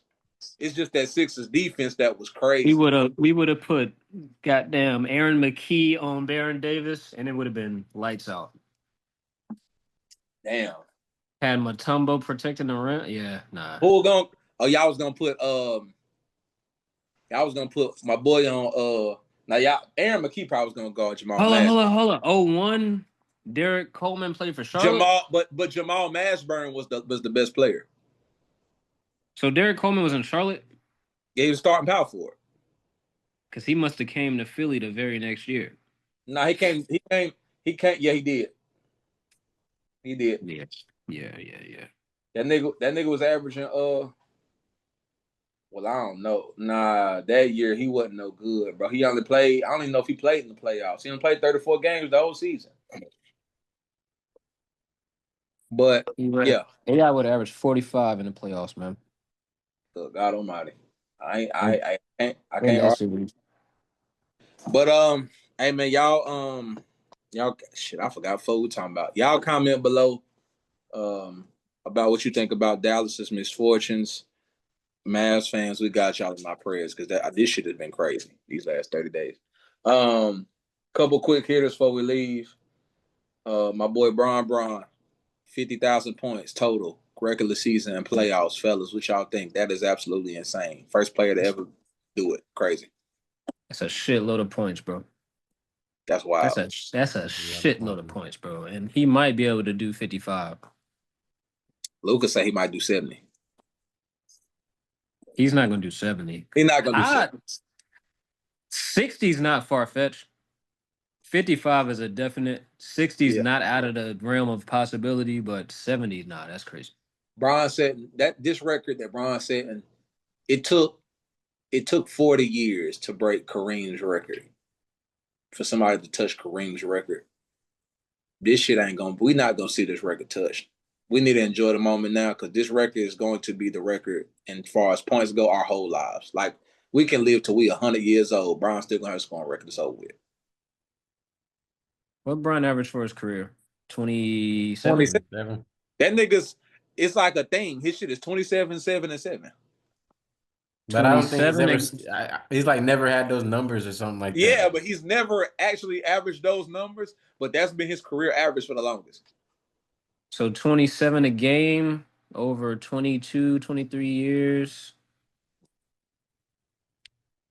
You have to come in, but just the thing, think about the. You got to come in averaging at least 20. But you got to think about it. You got to come in the game.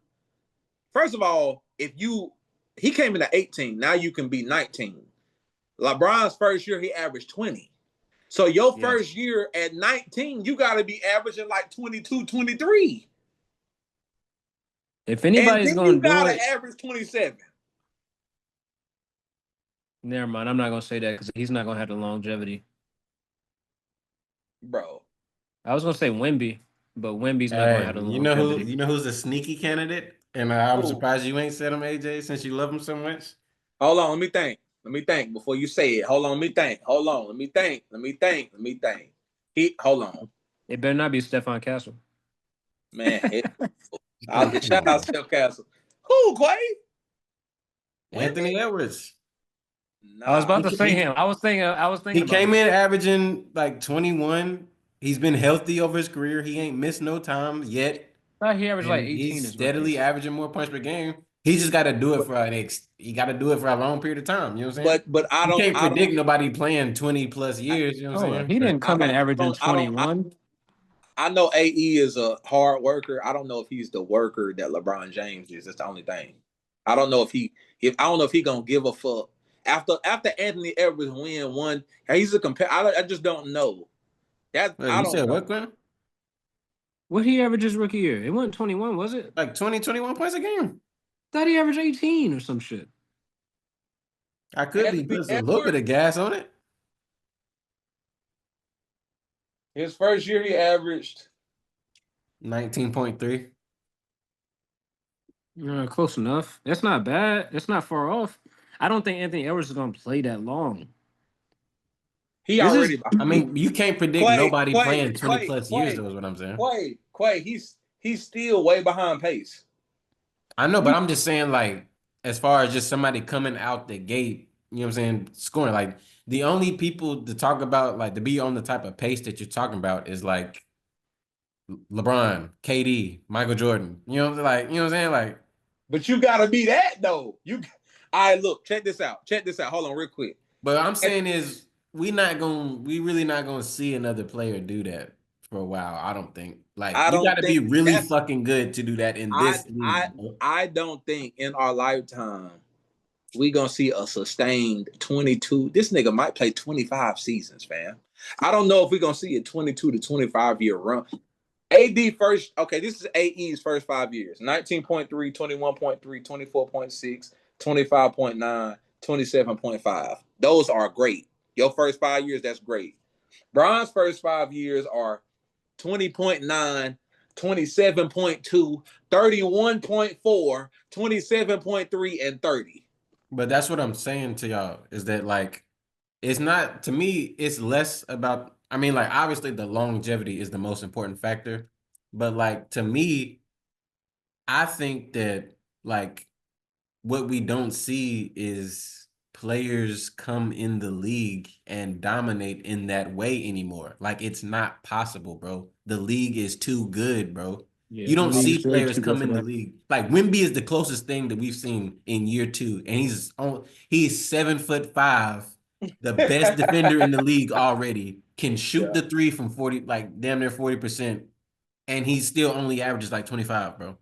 24, 25 points per game. You know what I'm saying? Like, and he's already. You just don't see niggas come in the league and dominate like Magic Johnson did, like Michael Jordan did, like LeBron did. Like, KD is like kind of like the last one we see really like come in the league. He averaged like 20, 21 his rookie year, and then he got to it 27. You know what I'm saying? And up after that. Like, you don't see niggas do that no more because the league is just too good, bro.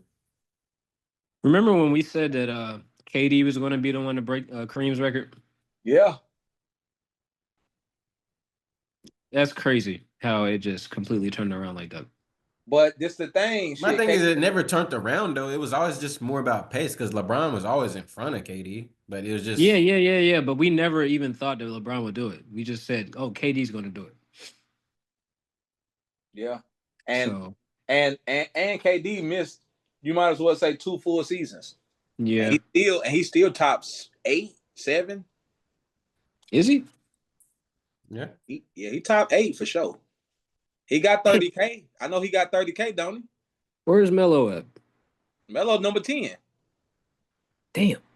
Them niggas getting buckets, bro. God damn. Yeah, bro. And that's why that DeMar DeRozan shit gonna be crazy because niggas gonna be like, hey, bro, y'all know DeMar DeRozan number 14 all time? The shit gonna be like, what? Yes. Niggas getting a lot of buckets, bro. Niggas, and it's our era. It's our era niggas. Bro, they sat back and they watched, bro. Them niggas our age though, Quentin, pretty relatively speaking. They sat back and watched Kobe, AI, T-Mac, Vince Carter, KG, Dirk. They watched all them niggas just like we did and crafted their whole shit around them niggas. Like, that's why this era of hoopers, I think in this era, it, like Quay say, it's harder to come in this era and average 27, 20. KD and Bron was averaging 25, 27, 28 points a game in their second season. The NBA too good now, and the other thing is there's too many scores on each team now. Yeah. Every team is skilled. So you think that our era, the millennial era, have the best?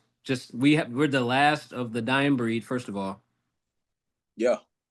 So our era just has the best scores of all time. You think? Nah, I think we got. Yeah, I mean, yeah. Well, Melo. Yeah. Like pure scoring, scoring. I'm talking about just pure scoring and just rank. Like all of the people that are in like the top 10 are like from our era. That's true. I think this era is the era of like these motherfuckers. Basketball IQs is different now. Yeah. Like the 29, 28 and under group, like Luka and bro, them niggas, even Wemby, bro. Like Jason Tatum, them niggas is they can get buckets, but they play the right way.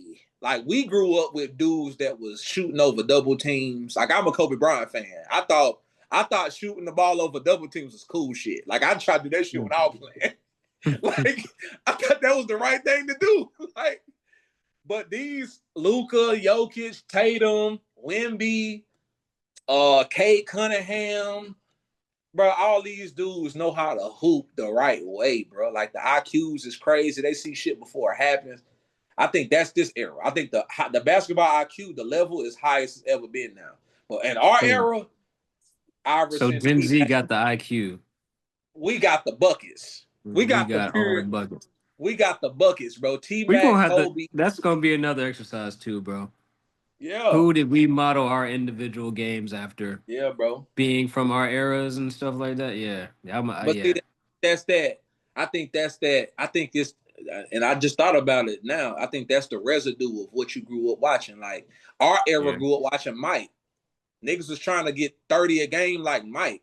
But then a lot of the kids that's in the NBA now or coming up now, like Cooper Flag or Luka Doncic, they grew up watching LeBron. And they saw LeBron get 35, 13, and 9 in the finals. They like, this nigga had 35 points, 13 rebounds, and 9 assists on 52% from the fit. That sounds nuts, bro. So I just think it's a different, like, the kids, how we grew up and what we saw versus how they grew up and what they saw. And it affects your approach to the game, I feel like, bro. Facts, facts.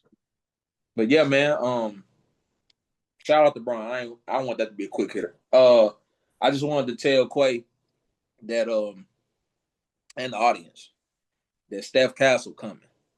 So that's my weekly reminder that Steph Castle will be an all-star one day, like I said.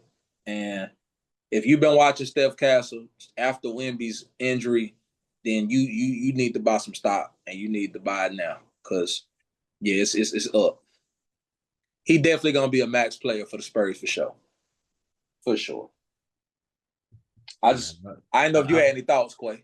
You got any thoughts? I feel like I'll just say what I continue to say, which I feel like ain't shitting on the nigga. But I've been saying pre-draft is, hey man, really good third option, utility type of guy. Second. I think second. I think third option guy. I think he can. I think that the Spurs have set him up perfectly to be who he's supposed to be. That right there is why the Spurs gonna win a championship by 2020. I say the Spurs probably will win a chip by 2028. Damn, nigga, that's around the corner, nigga. I say that's like 2 seasons from now, bro. The fuck? I had to check my watch. The fuck? I think Wemby's year that's 5. Like 3 seasons. I think in year 5. Now I don't know. That's kind of crazy. Hold on. That's because most niggas don't win the year 6, year 7, year 8. Hold on. I think Wemby can do it. 2030. I was gonna say 2030 is a fair, because by 2030, Wemby will have, like I said, the Giannis workout. Yeah, he's going to clearly be the best player in the league by a long shot, and it's going to be crazy. 2030 is going to be the Wemby show. Wemby's going to be the new LeBron. Giannis won in year 8. Bron won in year 9. Mike won in year 7. Yeah, 2030. Okay, maybe 2028 is ambitious, but I do know that they got Fox, Castle, and Wemby, and it's gonna be a vet. They don't need no stars. I think, in my opinion, Stephon Castle is all-star in the making. They got Fox, they got Wemby. You just need good role players. So if they get some competent role players in San Antonio that want to come hoop, like I don't know. Y'all give me a week. I have something for y'all next week. But yeah, I think they got chips. How many chips y'all think Wemby? I think we might have talked about this before. How many chips y'all think Wemby gonna end up with? 3. Shit. I give him 3 or 4. I was gonna say 4. 3. It's going. You think by the time Wemby get to his prime, how we talk about 4? Because Brian and Steph got 4. You think 3 is the new 4 in 10 years? Yeah, I mean, the scarcity of rings is just different now. You know what I'm saying? Like nobody's gonna be ringing off 3 in a row and then taking a retirement break and then winning 3 more. Like niggas not doing back-to-backs no more, except for Boston maybe this year, maybe because Cleveland looks crazy. I don't know. It's just really tough to say, bro. Like, we thought that Jokic was about to go crazy. Jokic is clearly the best player in the world. Yeah. He only got 1. Yeah. That's why if the Celtics win, we're gonna have to have a conversation. Yeah. It's a different conversation, bro. Winning 2 back to back now, is different. Yeah. It puts you in rare air. You know what I'm saying? This is a whole new era. So like, I think the whole idea of ring culture is dying anyway because just the parity of the league is different. Yeah, and people just got like, I don't know. It's just different now. I'm gonna be honest with you, because I for a long time in my life, I'm a Kobe Bryant guy, so I was so like invested in Kobe getting 6. But the further and further I get away from that era of basketball, and I watch how talented the NBA is now, bro, the more I'm kind of like, my nigga ain't nobody about to win 6 championships. Yeah, like, 5 is outrageous. That shit is over. That 6 championship shit is over with, bro. That shit. 5 and looking back, it's outrageous. And looking back though, it's like, well, it's the same shit as back in the 90s. They probably was like, who gonna get 11? Nigga, nobody. Nobody get 11. I don't think they were doing that in the 90s. You gotta think about it like this too, though. Okay. In the 80s, I don't think they were doing that for nobody. I don't think they were even thinking about 11. Because they probably you gotta think about it like this too, bro. Like they gonna ring over 10? All right. Nah. Yeah, you gotta think about it like this too, bro. I gotta go back and look. Hold on, I gotta go back and find some '80s articles. I want to see that topic. I gotta go back and see that. Nobody's talking about that. We're in an era where like dudes don't like people aren't just going back at it with the same teams year after year after year again to, you know what I'm saying? Like compete against. We do have to understand there was like no free agency back then. That's what I'm saying, bro. Players wasn't moving around and it wasn't new like teams forming or whatever. Like players was where they at and the same team. Players was getting traded. That's it.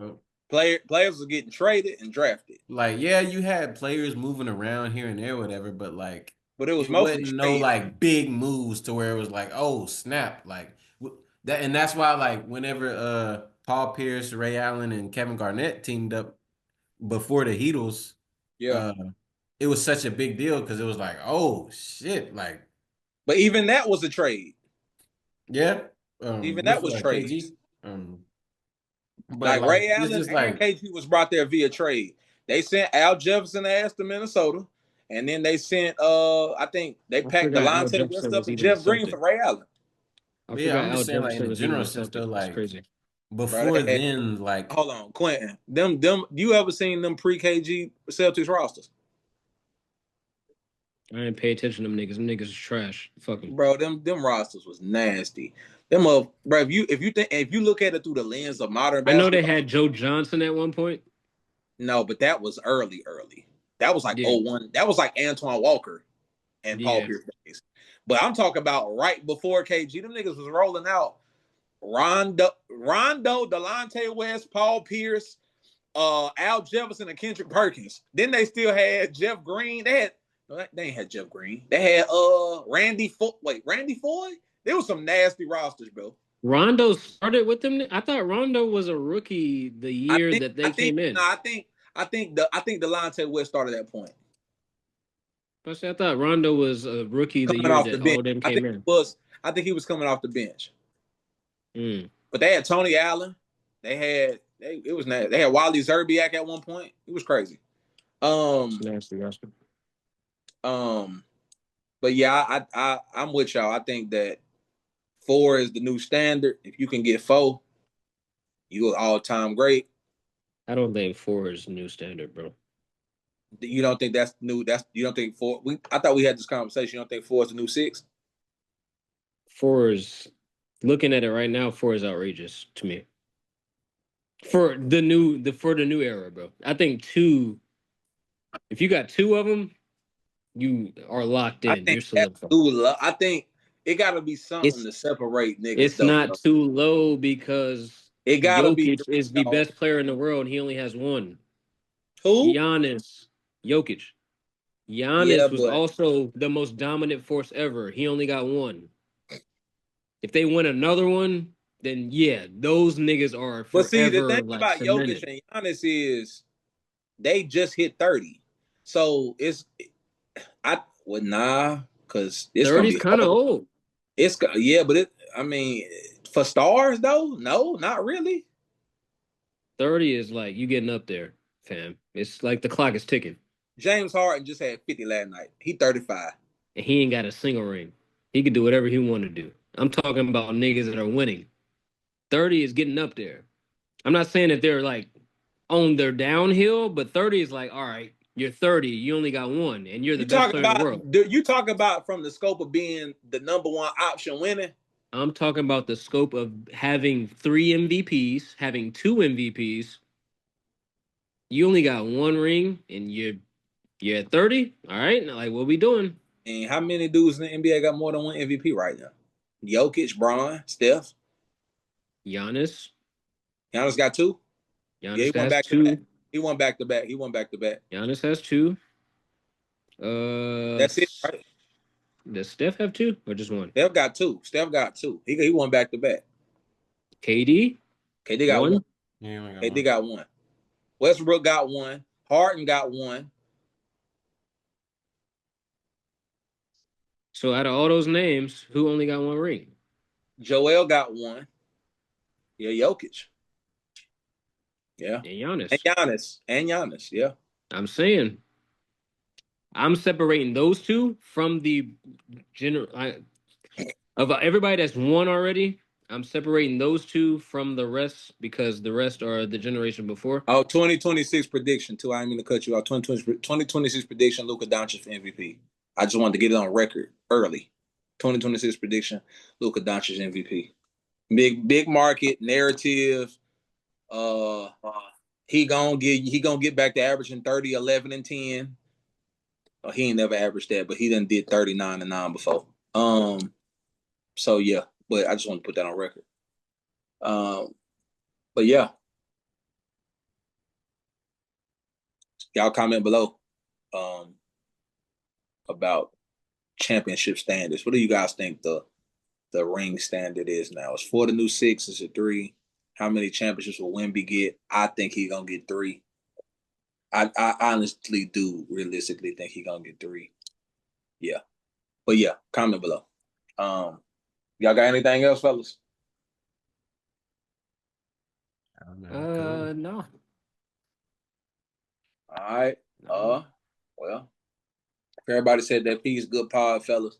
If you made it this far, shout out to you. We appreciate every view, every like, every comment, every subscription. It means the world to us. And yeah, man, y'all like, comment, subscribe, and share. Go follow us on Instagram, Drop It Down Pod. And yeah, man, good pod, fellas. We'll be back at it next week, man. We're gonna come back with that all underrated team, and we'll probably do the 10 most aesthetically pleasing players in our opinion. So, yeah, man, Drop It Down Pod. We out of here.